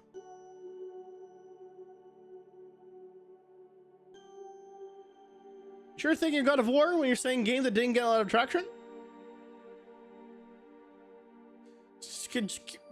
Curiosity?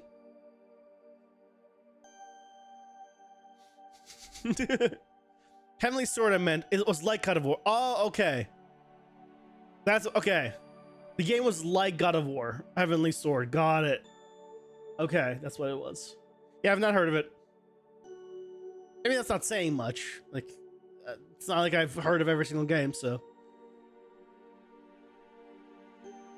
But, yeah. Good to know.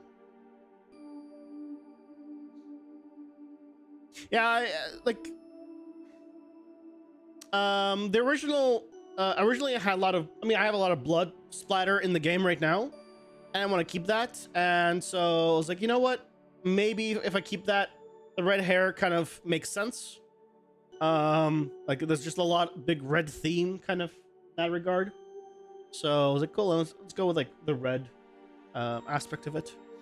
Maybe I'll throw in because there's lots of blood and stuff, throw in like vampirism as well when I end up doing a story and whatnot.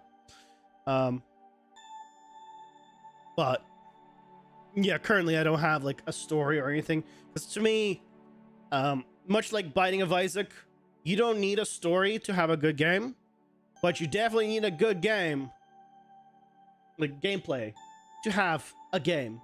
Otherwise, it's an interactive story, which is fine, but that's an interactive story, not a game, as far as I'm concerned. Good game devs have all of the video games and history engraved in their minds. I'm not a good game dev. You know, I have a lot of like RPGs engraved in my mind. Not too many like from those, like from like my childhood, just because I didn't have like dozens and dozens and dozens of games. Like my family didn't, we didn't have that kind of money to just buy me like dozens of games. And two, so I didn't really play that many growing up. But I always enjoy a good RPG. That's kind of my bread and butter. RPGs. There we go. Okay. This is finally done. Can I just re-import you.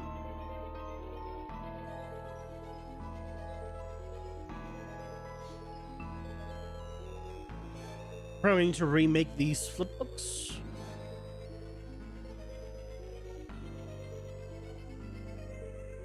Let's find out.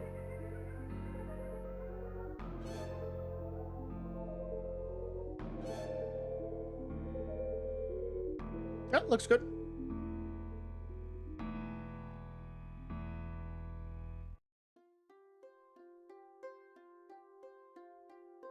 Yeah, so we want bottom center.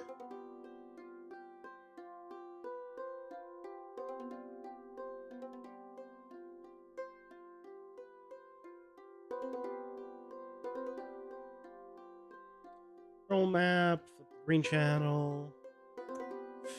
Okay. Number tooth. Death.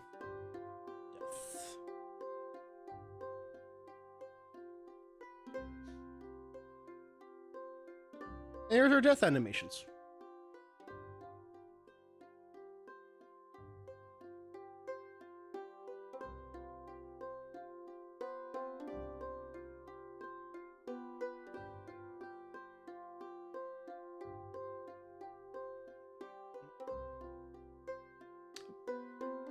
Excellent. Okay. So you're now in. So let's get you.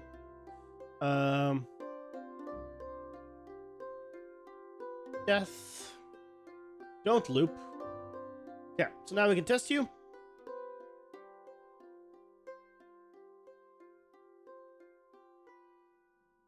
Bam. Yeah. Let's not have you.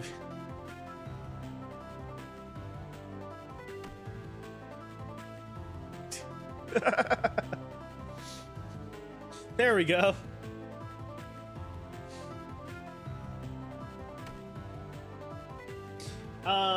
Let me change some stuff on you. First of all, you should have a lot more health.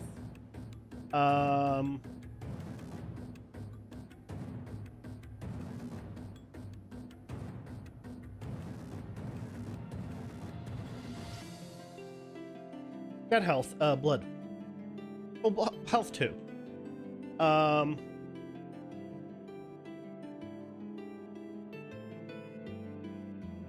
like 250. Let me see. How much does the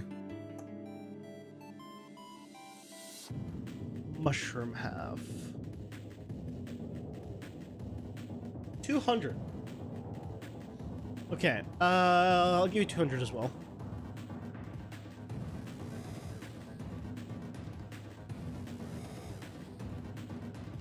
So now, if I kill you, yeah, you explode into more blood.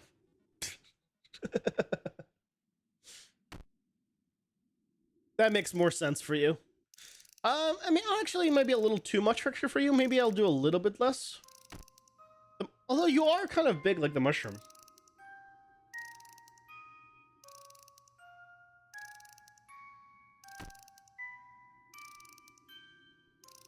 Sweet.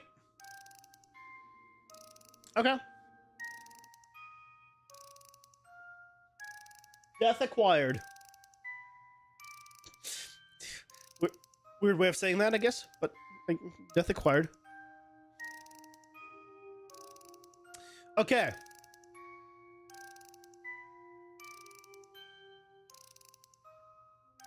Let's do the next animation.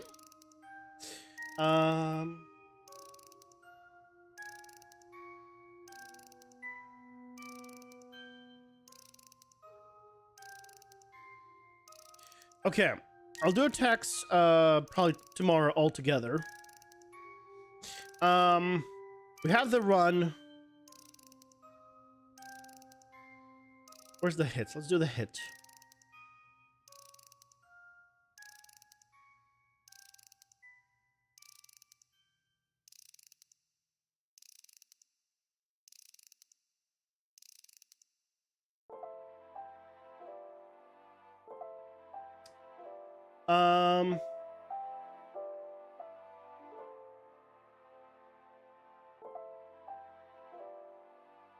think I just go like 15.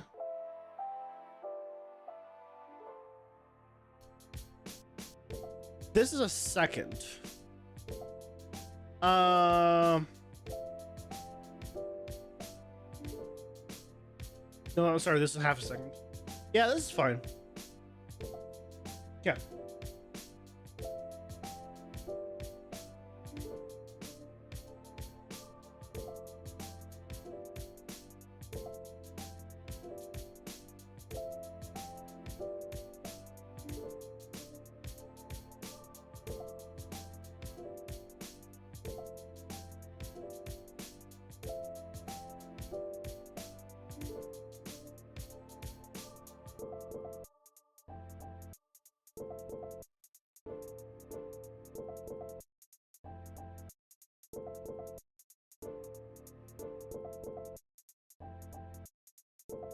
Beautiful feathers.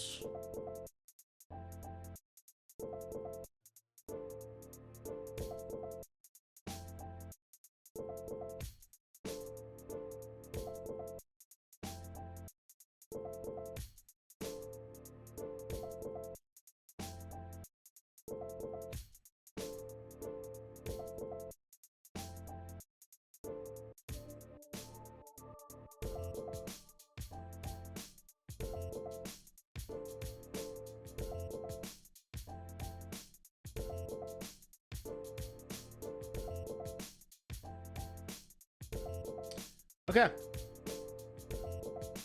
Oh, before I forget, scale him. Scale him. Dear God, don't let me forget to scale him. Go. Okay. Now, let me just make sure that he fits. He should.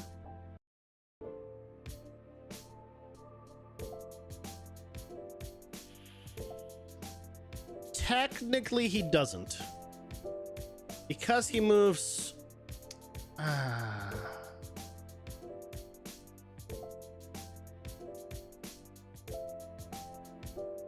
Poop.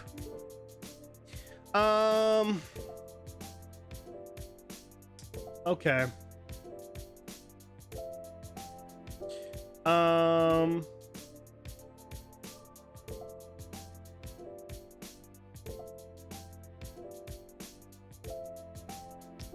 I could try scaling it by only 50%.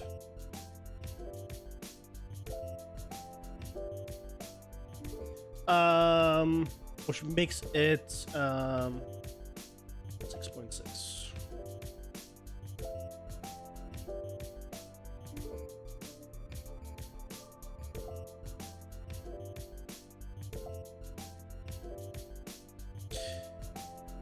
Could I actually just reduce it in height? Do I need that height?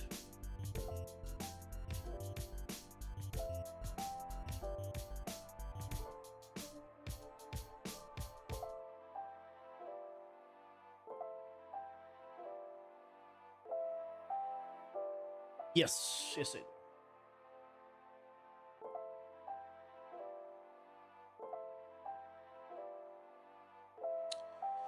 Unfortunately, I just barely do. Okay.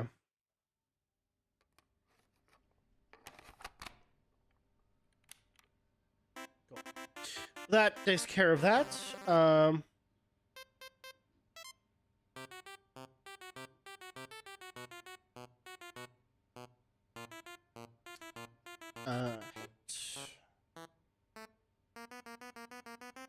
Save as it.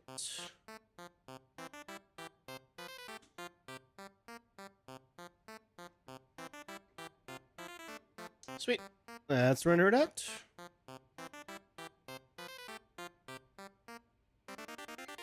There it goes. This one should be relatively quickly. There's not a long animation sequence.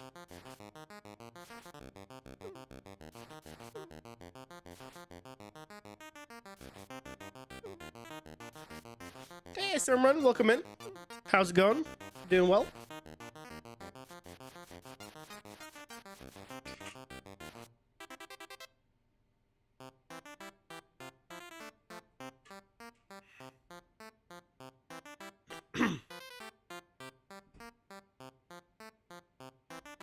I'm gonna turn off my AC now.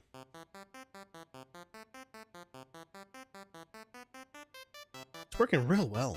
I love it. Such a good investment.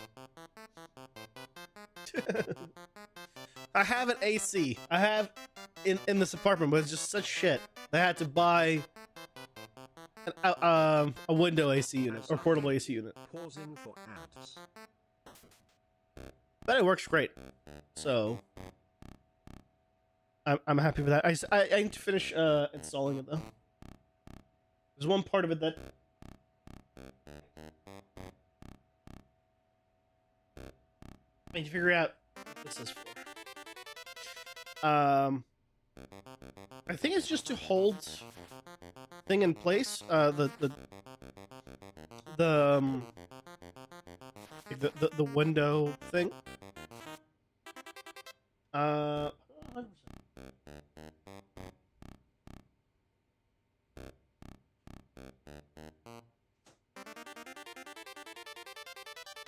I'm not 100%. But I'm pretty sure that's what it's for.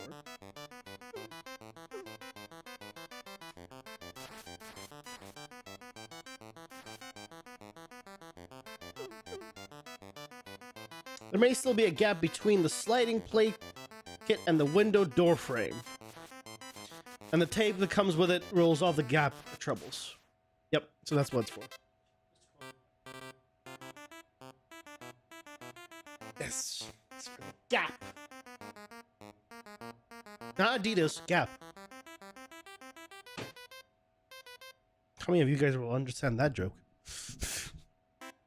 You play Final Fantasy X? Oh, that's a good one. And you get one of the most powerful weapons. You have to win a battle 250 times. You've been doing that for 3 hours, and the battle 145. What battle 250 times? Is it Blitzball? You have to win Blitzball 250 times to get Waka's weapon? I remember Blitzball. Blitzball was the best. I loved Blitzball.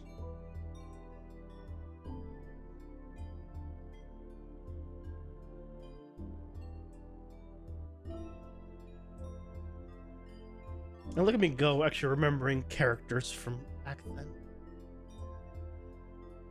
Final Fantasy X was a great Final Fantasy. I haven't played too many of them. I've played 7, 10, I think 3/6, but I never finished it.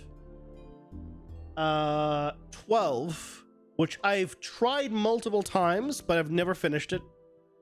I just can't ever get around to finishing it just because, like, I like the characters and I like all that kind of stuff, but it's basically Star Wars, and I don't really care much for Star Wars. Even if you put it in Final Fantasy, so. I played 13 and 13.2, not 13.3. Played 14. Played 15. Yeah, so since 10, besides 11, I've played all of them. I played 16. Yeah. So because I think basically when I was a kid, 7 is the one that I started with. And then the first one that came out once I was actually like old enough to like get games was 10. And so I started really playing them at 7, then 10, and then continue. Tournament of Blitzball, yeah, so it's Blitzball. Then you gotta attack reels, you gotta do 200 real battles and get the next overdrive. Then 250 more, and you get another overdrive, 250 more, and get the sigil. Yeah. You got a while to go. Yeah, but Blitzball's super fun, if I recall. I remember still get, like, because you can go out and you can get recruit like different people from different teams, and you can make your own, like, the best team ever. It's like a whole thing. Super good.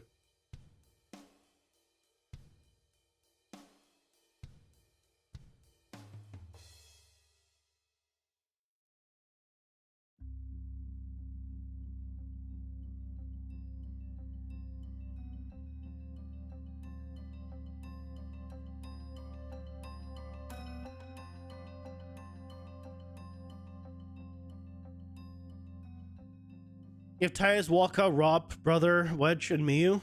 I don't remember even the name of like the best player. I think he was. It's a recruit one. I think it's one of the guys with the goggles. I don't remember the names.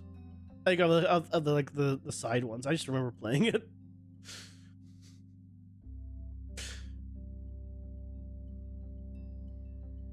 You got a chocobo race on the second try for Titus? Nice. Yeah, 10 like games back then just had so many mini games. They're so good. Like I still remember in Final Fantasy VII. I remember when I was a kid doing the chocobo breeding. Like these days, you just look it up. But when I was a kid and I was doing it, the internet wasn't what it is now. I know, boomer talk basically.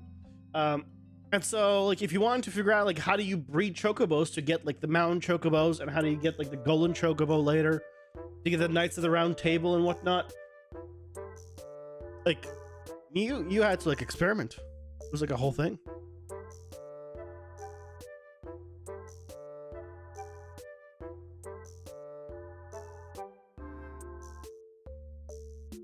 Now, the one I'm thinking of is just part of a team that's just really good.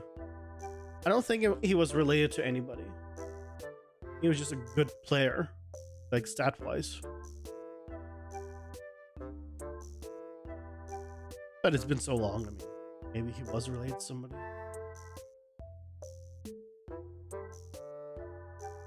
And the funny thing is, like, right, those old Final Fantasies have like the super long animations. I still remember, I know like people these days will be like, oh my god, Knights of the Round Table for Final Fantasy VII. It's like such a long animation. How did anyone like sit through that? And I remember being a kid and doing quad Knights of the Round Table. So it just played that animation 4 times, and I was like, yes, it was like the most awesome thing ever. Like I loved it. I didn't think the animations were long at all. I just thought it was all awesome. These days, you can't do that, unfortunately, because nobody wants to sit through that. But I still think if it's like done really well, and you give an option to skip through it, some people will not. Some people will just actually sit through it. Like me.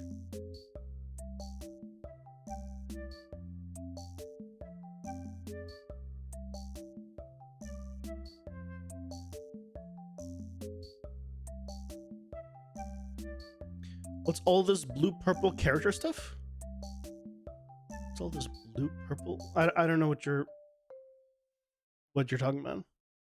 Blue-purple character stuff?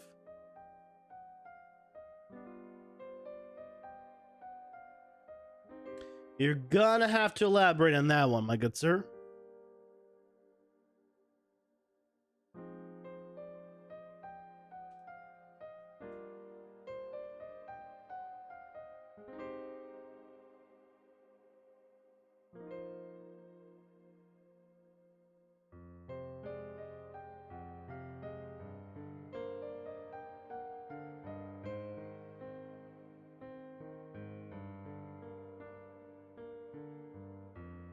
There was a page with multiple character models, so different angles. They're all bluish purple. Oh yeah, I have no idea what you're talking about. Where was this? Are you talking about in Final Fantasy or talking about something I did? Like on my screen. Either way, I have no reference to it. I don't know what it would be in Final Fantasy nor on my screen, so I guess in that regard it doesn't actually matter.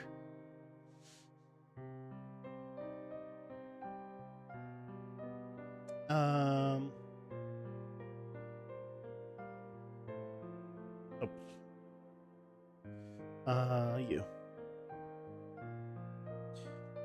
Embertooth.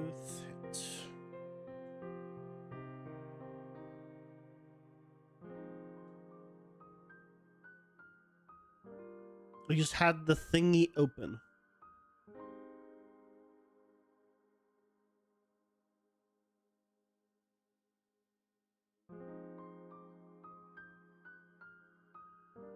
Are you talking about this? This is the normal map. This is the normal map of this character. If you're talking about this, this is the normal map. You're just seeing the normals of the character. Okay, that was what you were talking about. Okay. Yeah, sorry, I was very confused. I'm glad we got it all figured out. Yeah, that's just the normal map of the character. I run around the normals so that we can get lighting information on the sprites. And it's not like full strength normals because it is a 3D character in the end, so you know you might as well get it.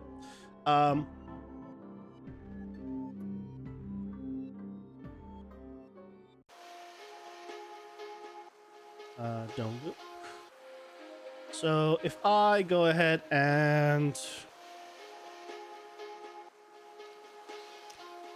let's change my weapon damage back to normal.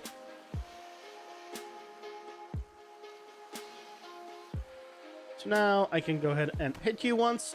Yep. And then you do your stunt thing, and then you no longer do your stunt. Give a moment. Nope.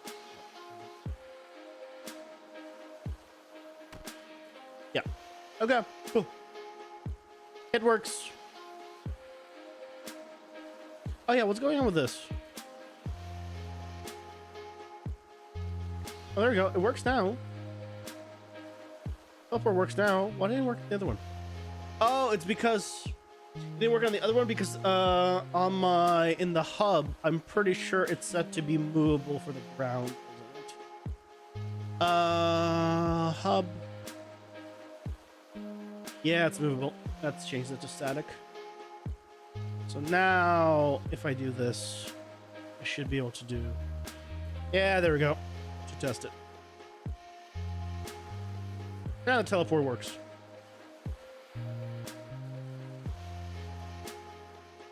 And now I can select super jump as well. Sweet.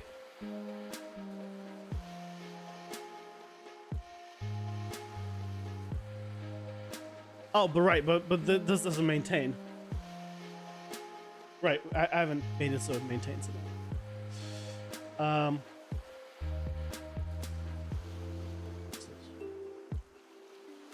Oh, why is it all there?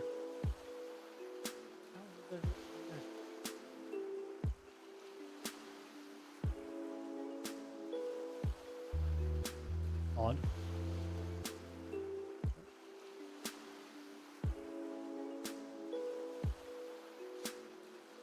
You store your specular down for each material. Specular doesn't do change the lighting. So on this guy, right, I put a light down. Right, you see how it's lighting the right side of him as though it's not lighting the entire sprite. You see, it's lighting like here, but this is a 2D image.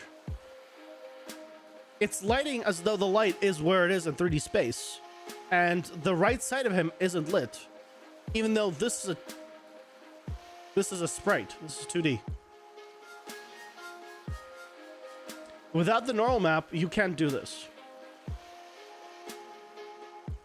So that's what the normal does.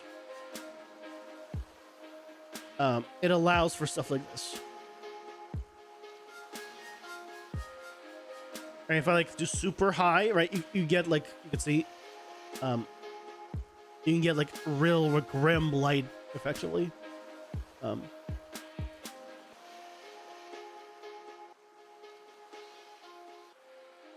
Yeah. And control the strength on that too. So right now it's at half strength. So this is full strength. This is the full normal.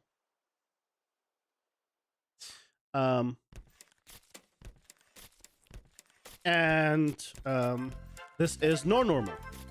So you can see when it's no normal map, right? It looks flat.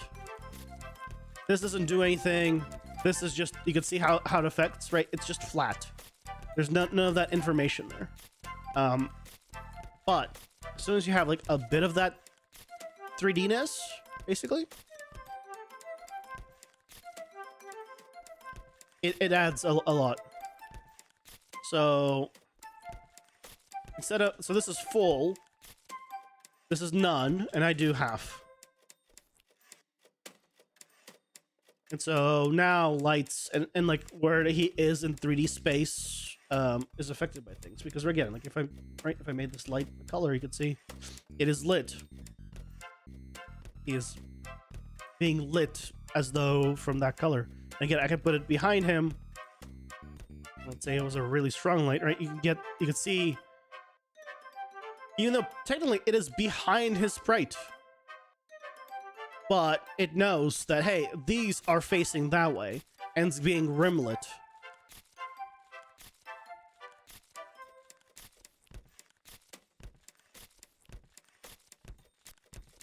So yeah, that's basically the idea behind it. Well, setting an item in the player character, like BP third person character, doesn't matter if you cast to BP, PC, or get actor of class. Don't try to avoid get actor of class or get actors of class. Try to avoid it. If you have a reference to something, use a cast or an interface. Try to avoid get actors of anything, because basically the way get actor or get actors of class works is it goes through your entire outliner and it says, okay, directional light, is it that class? No. Okay, let's go on. Is it special height? Is it your class? No. Okay, and then it goes through everything. And basically, if you get actor class, it'll keep going through everything in your outliner until it finds it. And so it is considerably more expensive because of that. So don't use it if you don't need to. Certain things, you gotta do it. But if you don't have to, then don't. Yep.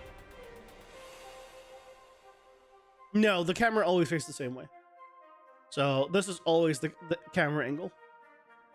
So no matter where I'm going up, down, whatever it is, right? It's always facing the same way. As well as this, the action for the first instance of the item when getting all actors. When you do get all actors of class, then it gets all copies of it. And then you just do it for each loop, and then you can do whatever you want with them. But then you have, right, then you have all of them.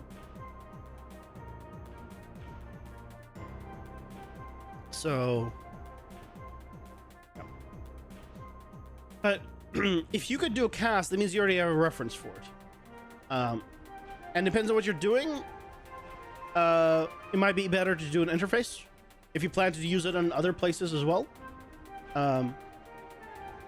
Sometimes I'll create an interface just to make it easier for me, because it just eliminates the cast and getting an interface I'll use as a cast plus a get node sometimes, for like one or two things, just because it just makes it easier. But in general, in that regard, then it's the same thing.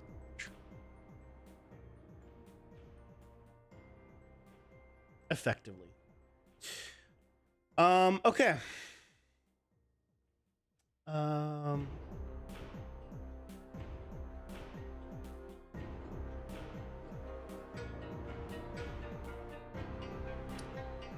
Here. You are complete. Okay, okay, so what do we have now?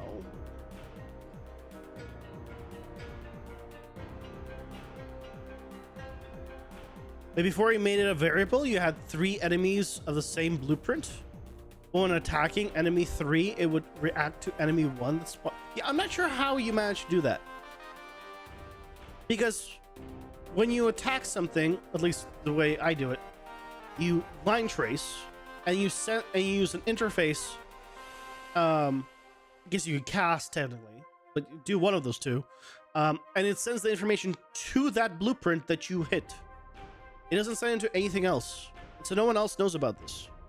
So I'm not sure how you have it set up where it's somehow other things are getting information from it. So that's how it should be set up. If it's not, I would look into setting it up that way.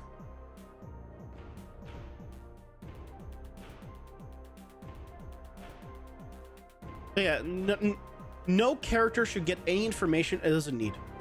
That's just general good advice, I guess. I think. Don't have him get information that isn't necessary.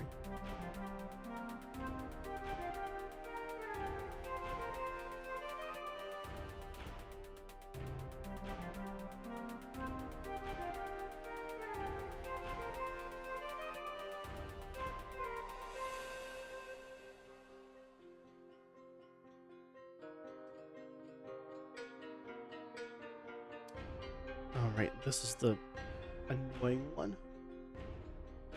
Okay,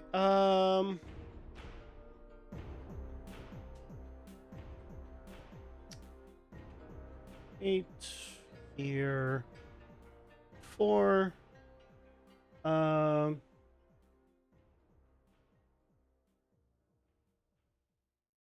Hey, Fluffy Jester, welcome in. How's it going? Hope you're having a lovely day.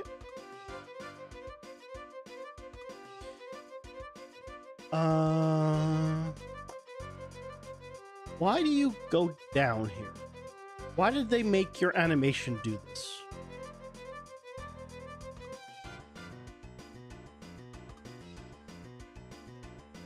Okay, jump start. Jump start. Save.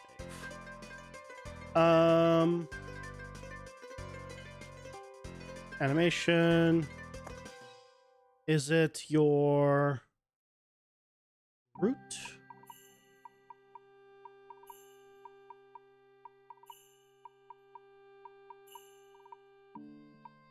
No. Colors?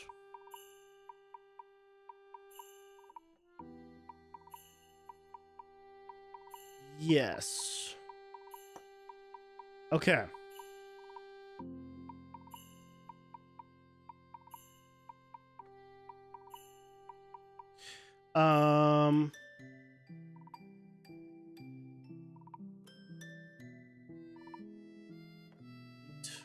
So if I wanted to,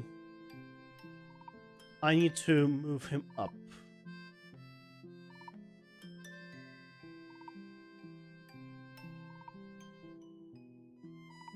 Oh, is it Z? Hold on. Did I get the wrong axis? Z location?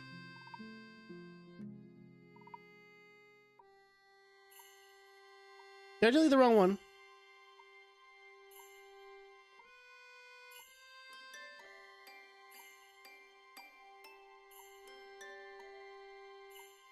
No, I delete. It is Y here.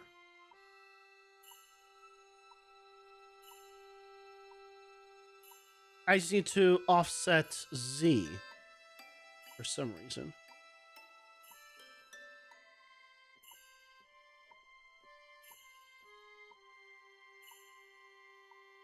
I'm pretty sure.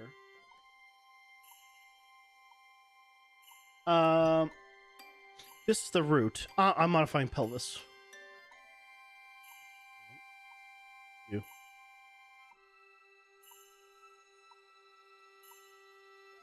Can I just do this?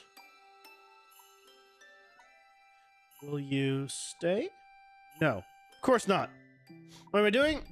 Try to remember how the hell animation worked in Blender. Just oh wait, there's a way to turn. Do I not have auto keyframe turned on?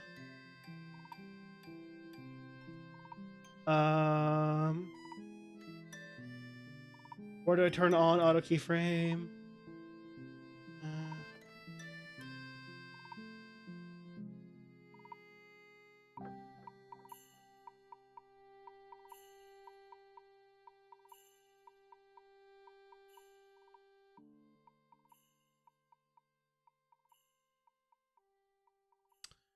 did this. Okay, I can just do that.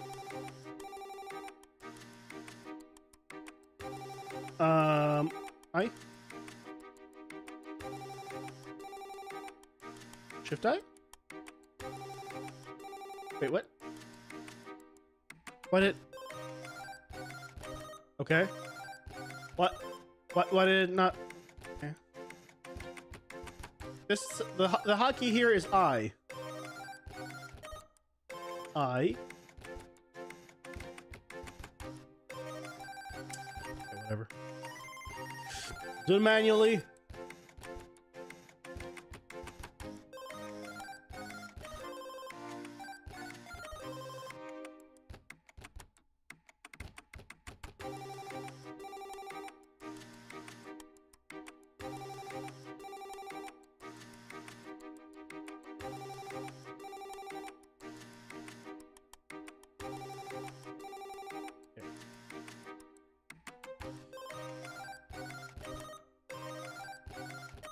There we go. Good enough.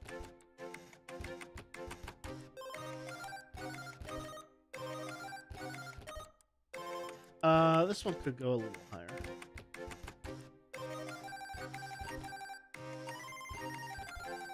Okay, there we go. Still haven't figured out Blender's animation, but that's fine.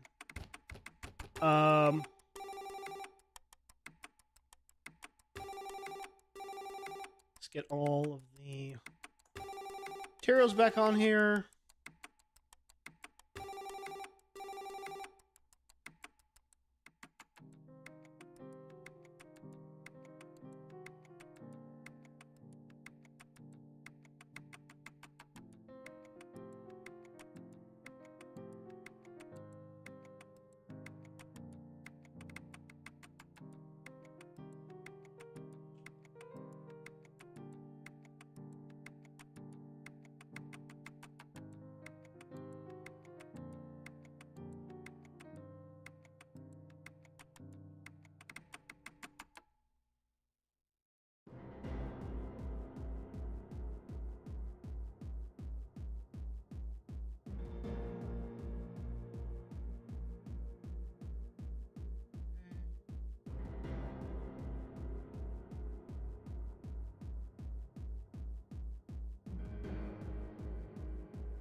There we go.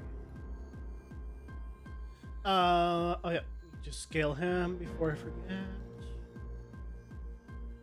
Excuse me. 35% up. There we go. Okay. Beautiful. Our fat, fiery chicken. Good. Yay. You're trying to make a game yourself? Should I use Blender to create models? Up to you. Are you trying to make 3D models? If so, Blender is a good option. You can make sprites. In which case you don't need Blender at all. You can use a program like Sprite. That's one here. To create just 2D sprites. Entirely depends on the kind of game you're trying to make. But if you're starting out, you want to learn 3D, Blender is a great tool for it.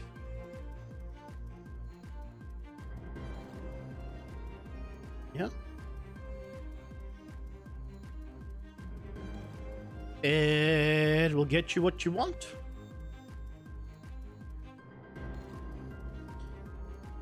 Jumps. Jump. Start.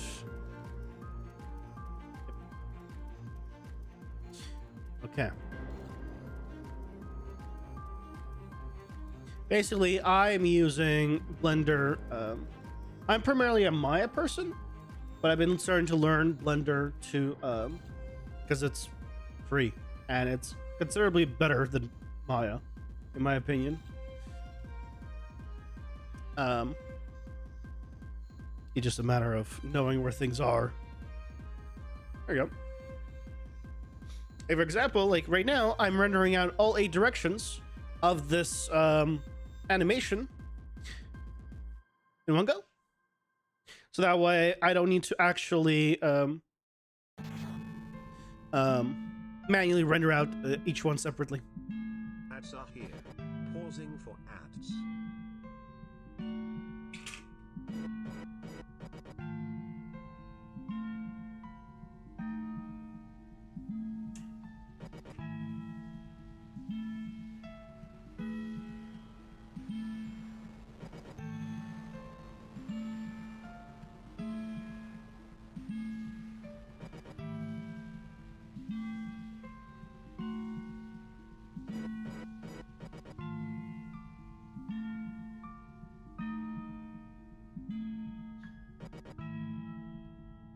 Okay, let's do the last section of it.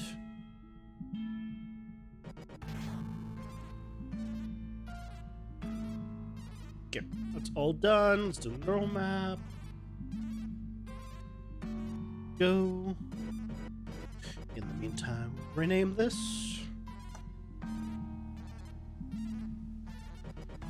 Jump, start.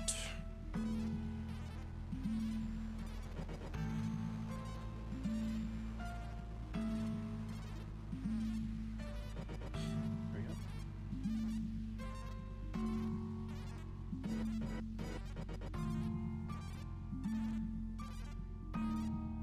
we go. Okay.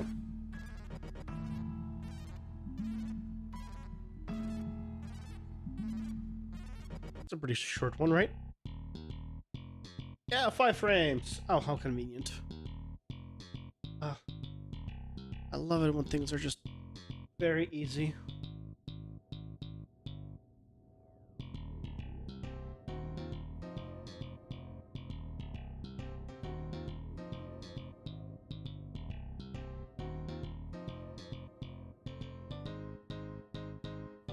Okay. Looks good. All lines up.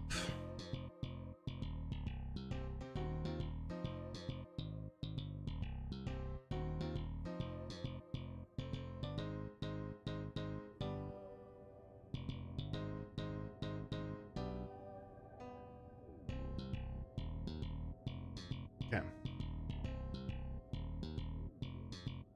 And now the base color.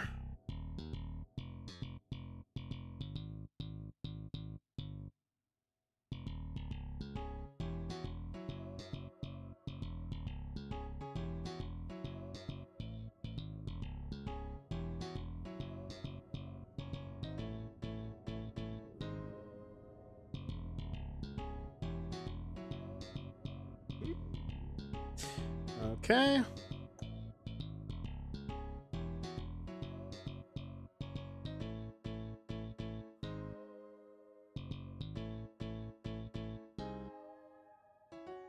Looks good. Okay.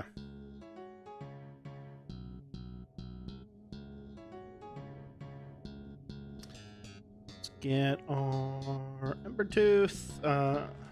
Jumps. Jump. Start.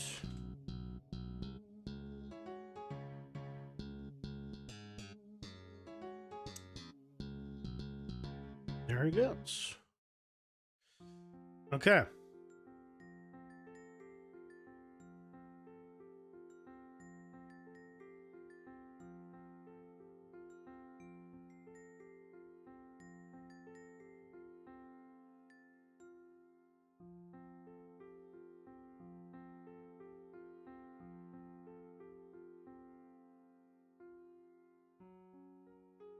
I don't need you open anymore. Close you. Okay.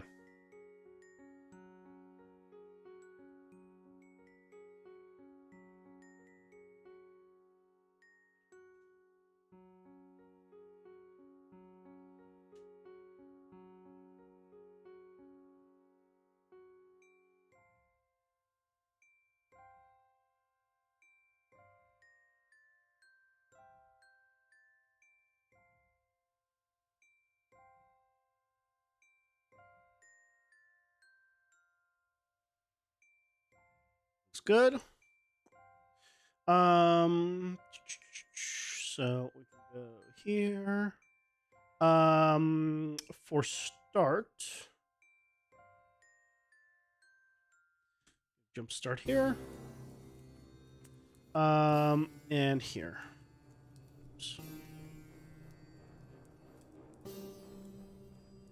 There we go. Yep. Jump start is good.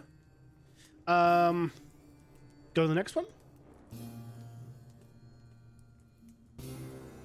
We got time. Let's do got 2 more jumps, and then we're good with jumps. What I'm gonna do is actually save this. I'm gonna reopen it basically. So that way the materials get reset back to where it was. So it doesn't, so it resets like the previous ones. I think that should do it. Yeah.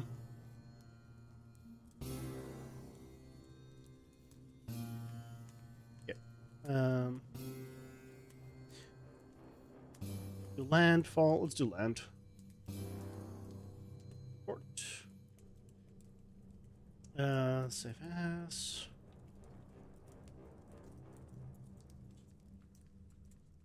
Land.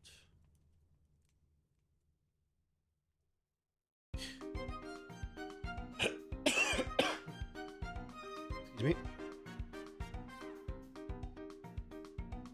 There we go. Yeah. This is we got that. So now and yeah, so all the previous materials that were open before just got reset, so I could just much easier reselect them here, which is why I did that.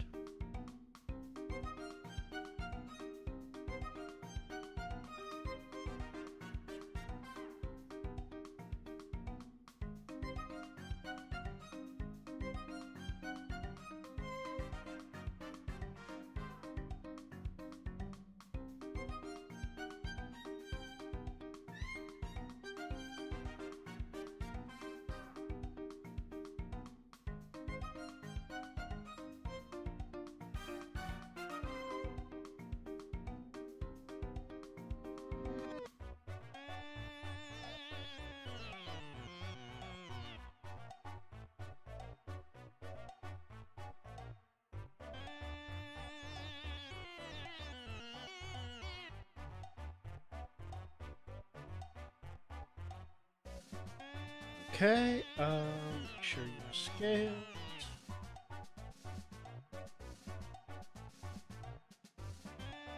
Beautiful. Okay.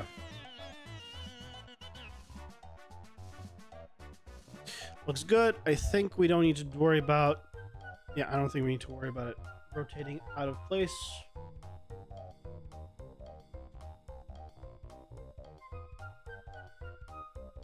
Yep. It's in range. Thank goodness. Right. Yeah. Technically, it's out of range.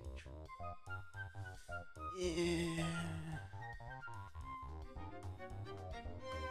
I think it's fine. I'm gonna go with it. The main part is in range. The outline technically goes out a little bit here.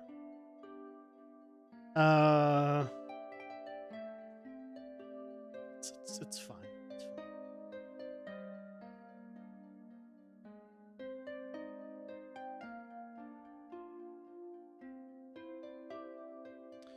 Land.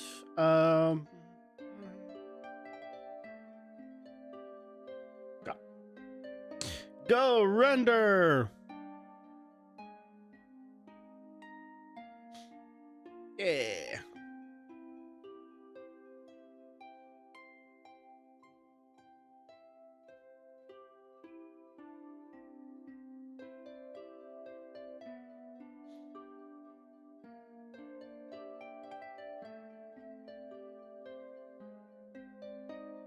Okay, it's not a super long animation.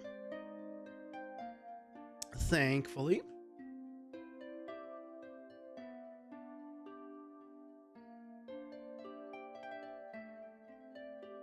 It should get through it relatively quickly. Let's see.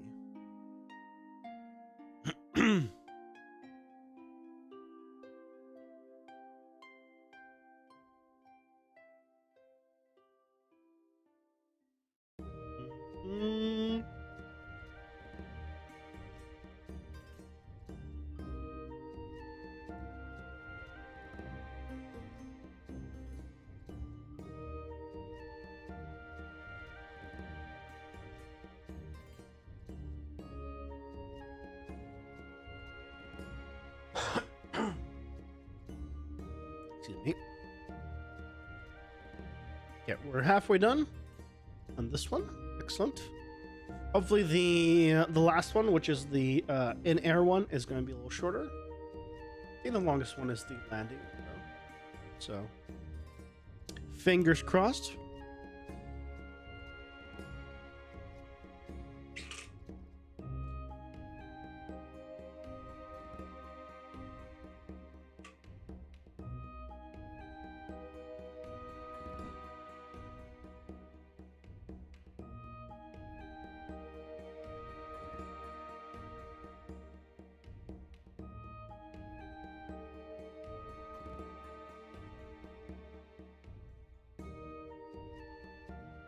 Northeast should be wrapping up.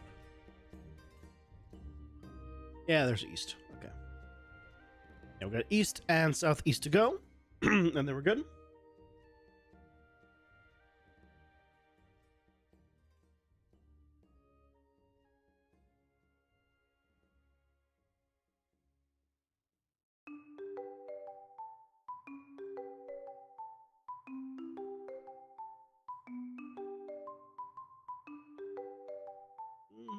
Southeast.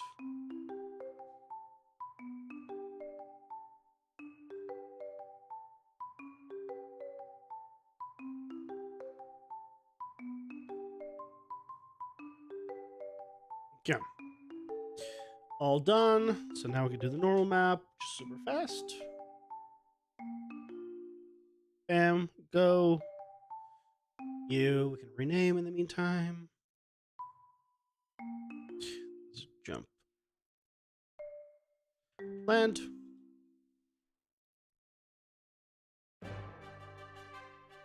It's already done.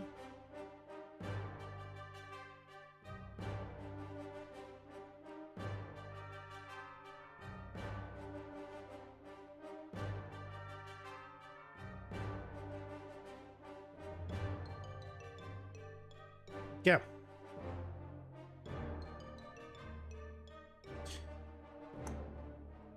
What's the cycle on this one? 13. That's a little awkward of a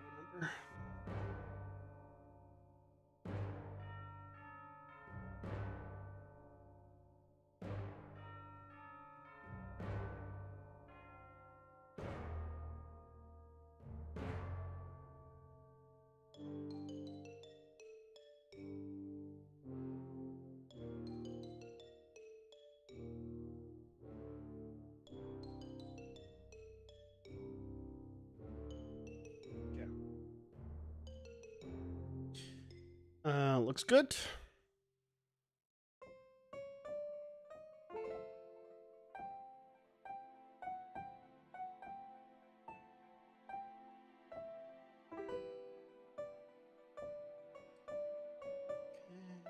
Fuse.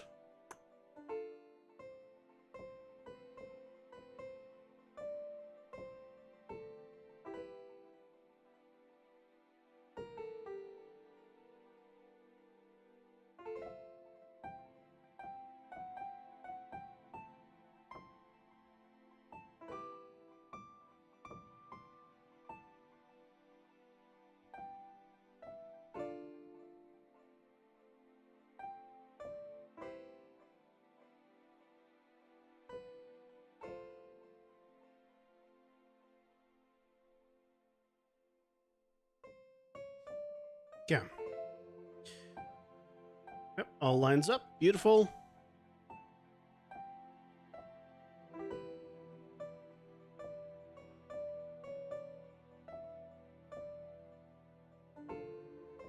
Okay.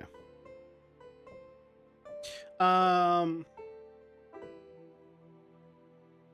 While we do this one, I can start to render on the other one. Actually, let's multitask a little bit.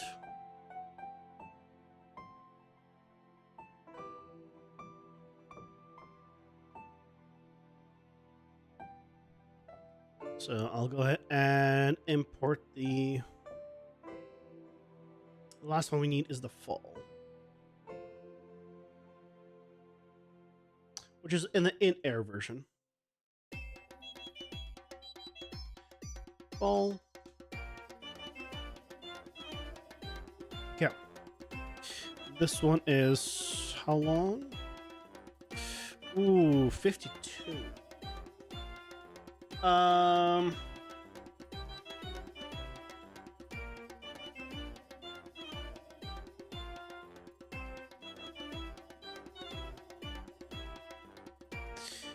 Okay, I'll make it. I can do 52. I mean, honestly, it's fine. It's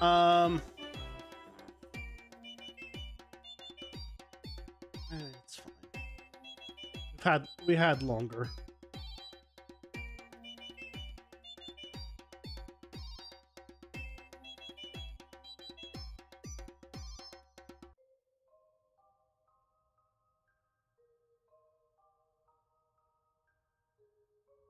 I could make it a little bit faster, but I don't think I want to make it faster.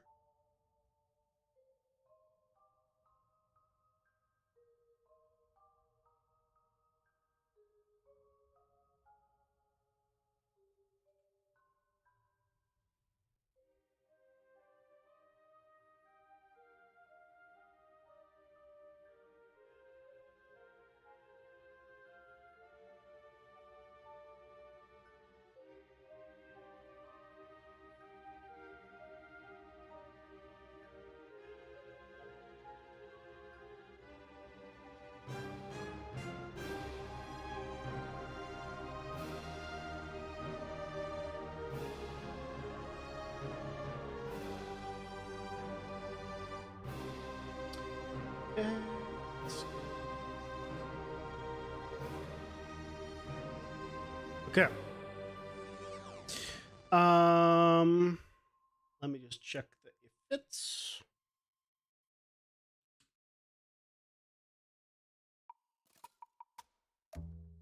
I think it's kind of like the same issue as the other ones. I will scale it up on this one because this one's going to be looping quite a bit. So,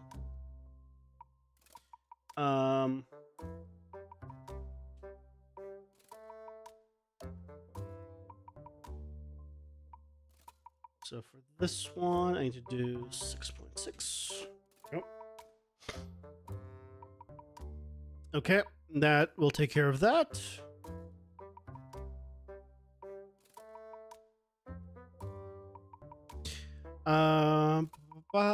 This is jump fall. I think we're good on this one now.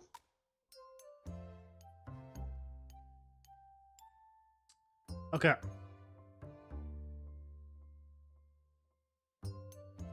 Let's go ahead and start it while we grab this and bring it into Unreal. This is jump land.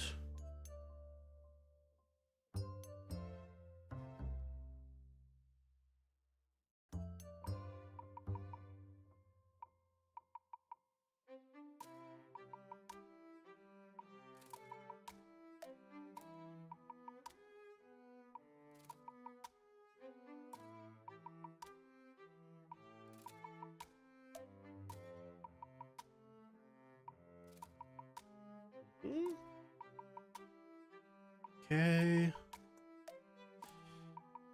Ember Tooth, jump plant.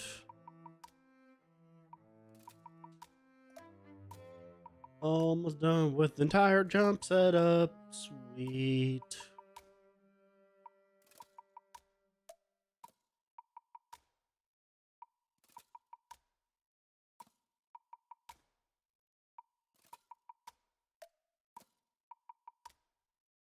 Okay.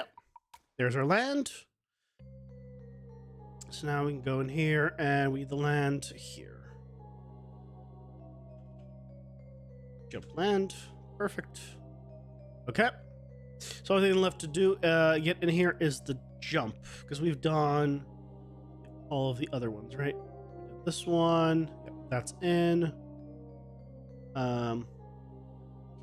You for now. View. Yep. The only one left to do is the actual one here, and then attacks and AI and all of that, of course.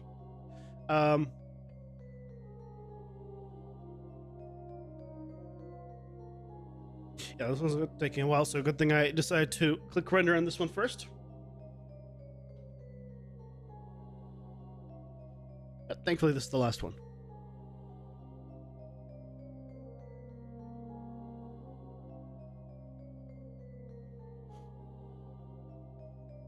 I love remote controls. Aren't they great? Even when you have to awkwardly like angle, and you can't even see where I'm basically doing this, like to get to the air conditioner in the other room, just because it really does, like, because it's a shitty signal. It really does not like sending the information through a wall, so I have to get it where it's like has almost direct sight through the doorway, but the AC's kind of hidden away from behind. So it's like it works out. It works out. Just a little awkward. Okay, we're already in north, so we're halfway done.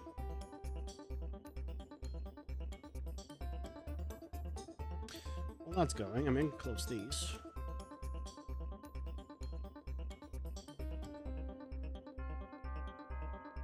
Yeah, I don't save any of this stuff. A good old perspective one. Oh, there's a new Ace Parade update. I should download that.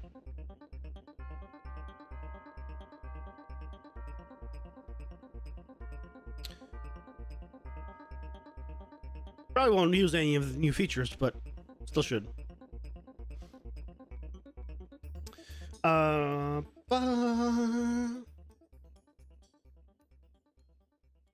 we're already in northeast. Excellent.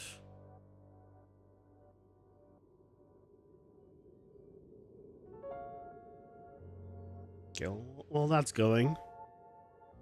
What can I do? I can make a new folder here. Jump, fall. Yeah, that's pretty much all I can do in the set. That's all I can do. Now it's a matter of waiting. We're already in east. We just started east, so almost done. East and southeast left.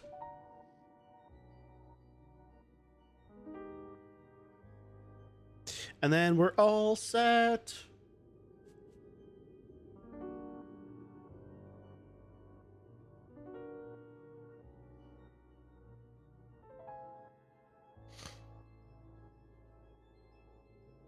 I'm just waiting to, because I started my new job last week. I'm waiting to get my first paycheck. Make sure everything is coming in all fine. Everything's going well with that regard. And I might look for a proper concept artist and a proper character artist to make our main character. So we can get like a better character. That's like more thematic than just Manny. Because in the end, we don't care if it's rigged like too Manny. We just need it to be rigged.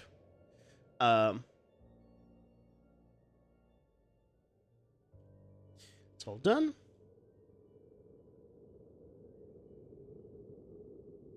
Okay, A can do the normal while I rename this. Okay, this is jump, fall. It's already done, by the way, the normal map. The thing that takes the longest really isn't even the render; it's the outline. That's what takes the longest.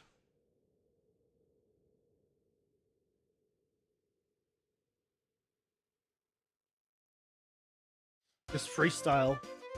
Without the freestyle, it's really quick. Still a little slower than the neural map because it has to deal with all the textures. But the thing that costs the most in terms of time is that outline, which I don't do the neural map, obviously.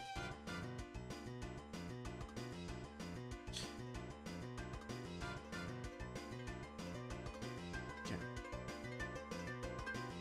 How long is this? 26. Awkward number.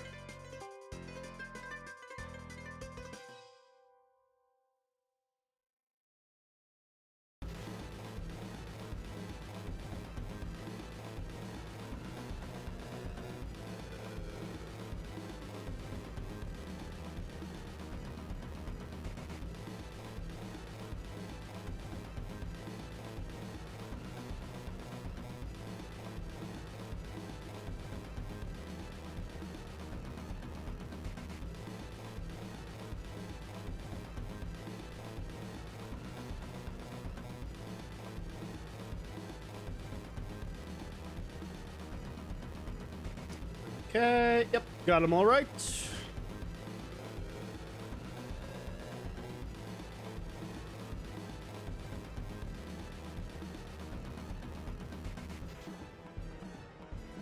Okay, and now the neural map.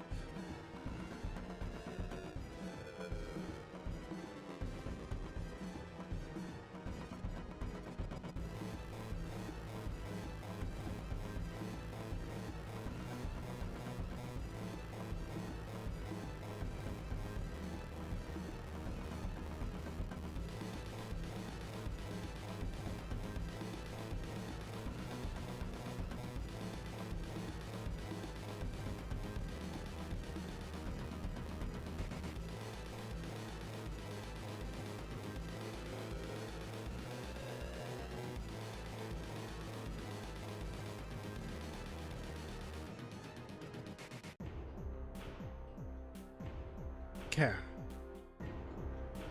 Looks good.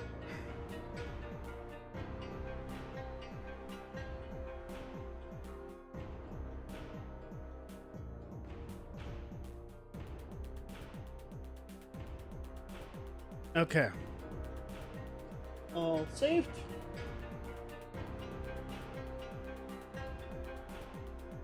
So now we can go ahead and bring it in.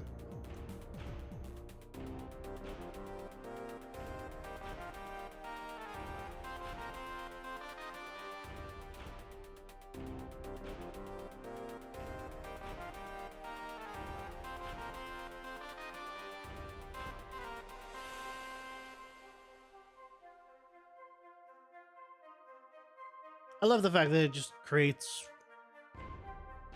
all the flip books for me.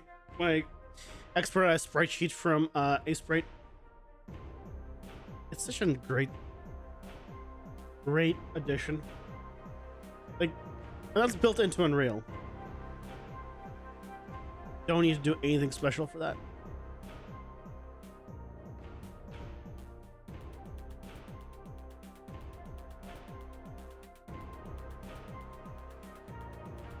That just makes me happy. I don't need to do any kind of manual flipbook creation. Not only does it create them, but it also assigns the neural map to it automatically. There's a bunch of like nice convenience things.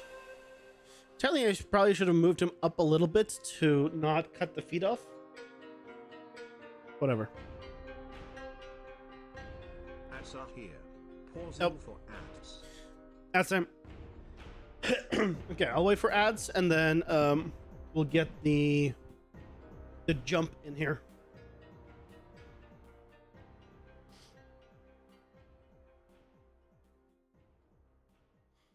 And then locomotion wise, he'll be all done. It's pretty good. I could do a little test with him. I'll see about putting oh,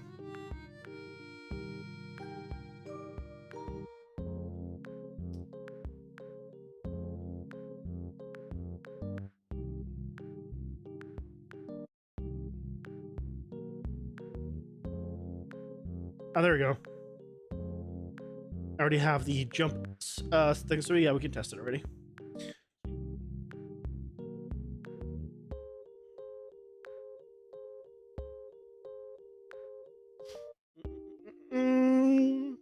We can test the jumps. Well, my voice is pretty much back. I still get a tingly feeling in the back of my throat. Like it's not 100% back, but I'm glad like my voice is pretty much back.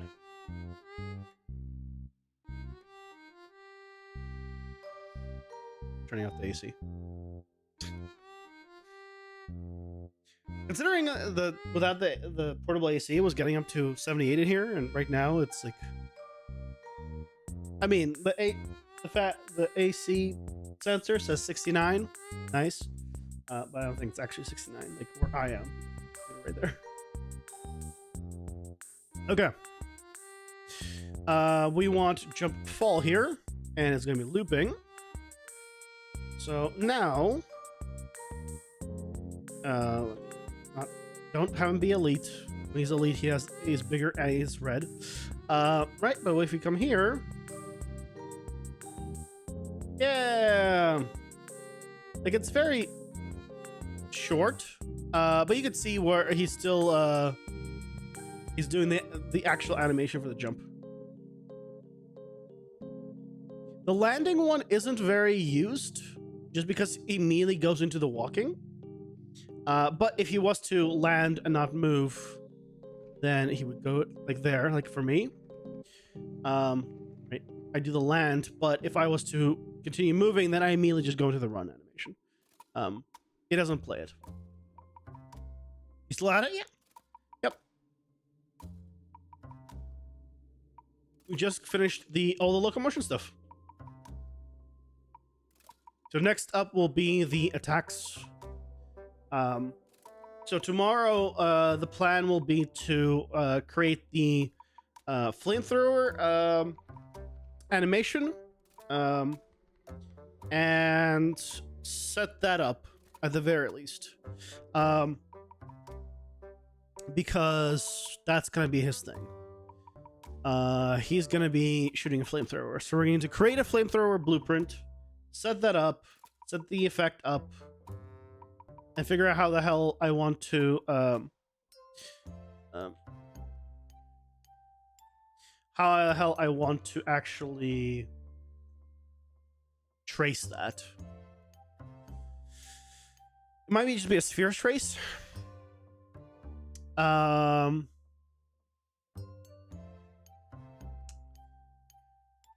Sphere trace that starts close and then with a timeline extends to the full length. That might be how we do it. I don't know. We'll see. But locomotion wise, all the animations are in. So sweet. Glad for that. So thank you guys so much for joining me today. I hope you enjoyed it. I'll be back tomorrow with some more of this little guy. More of him and some actual, attacks, which should be fun. So thank you guys for joining.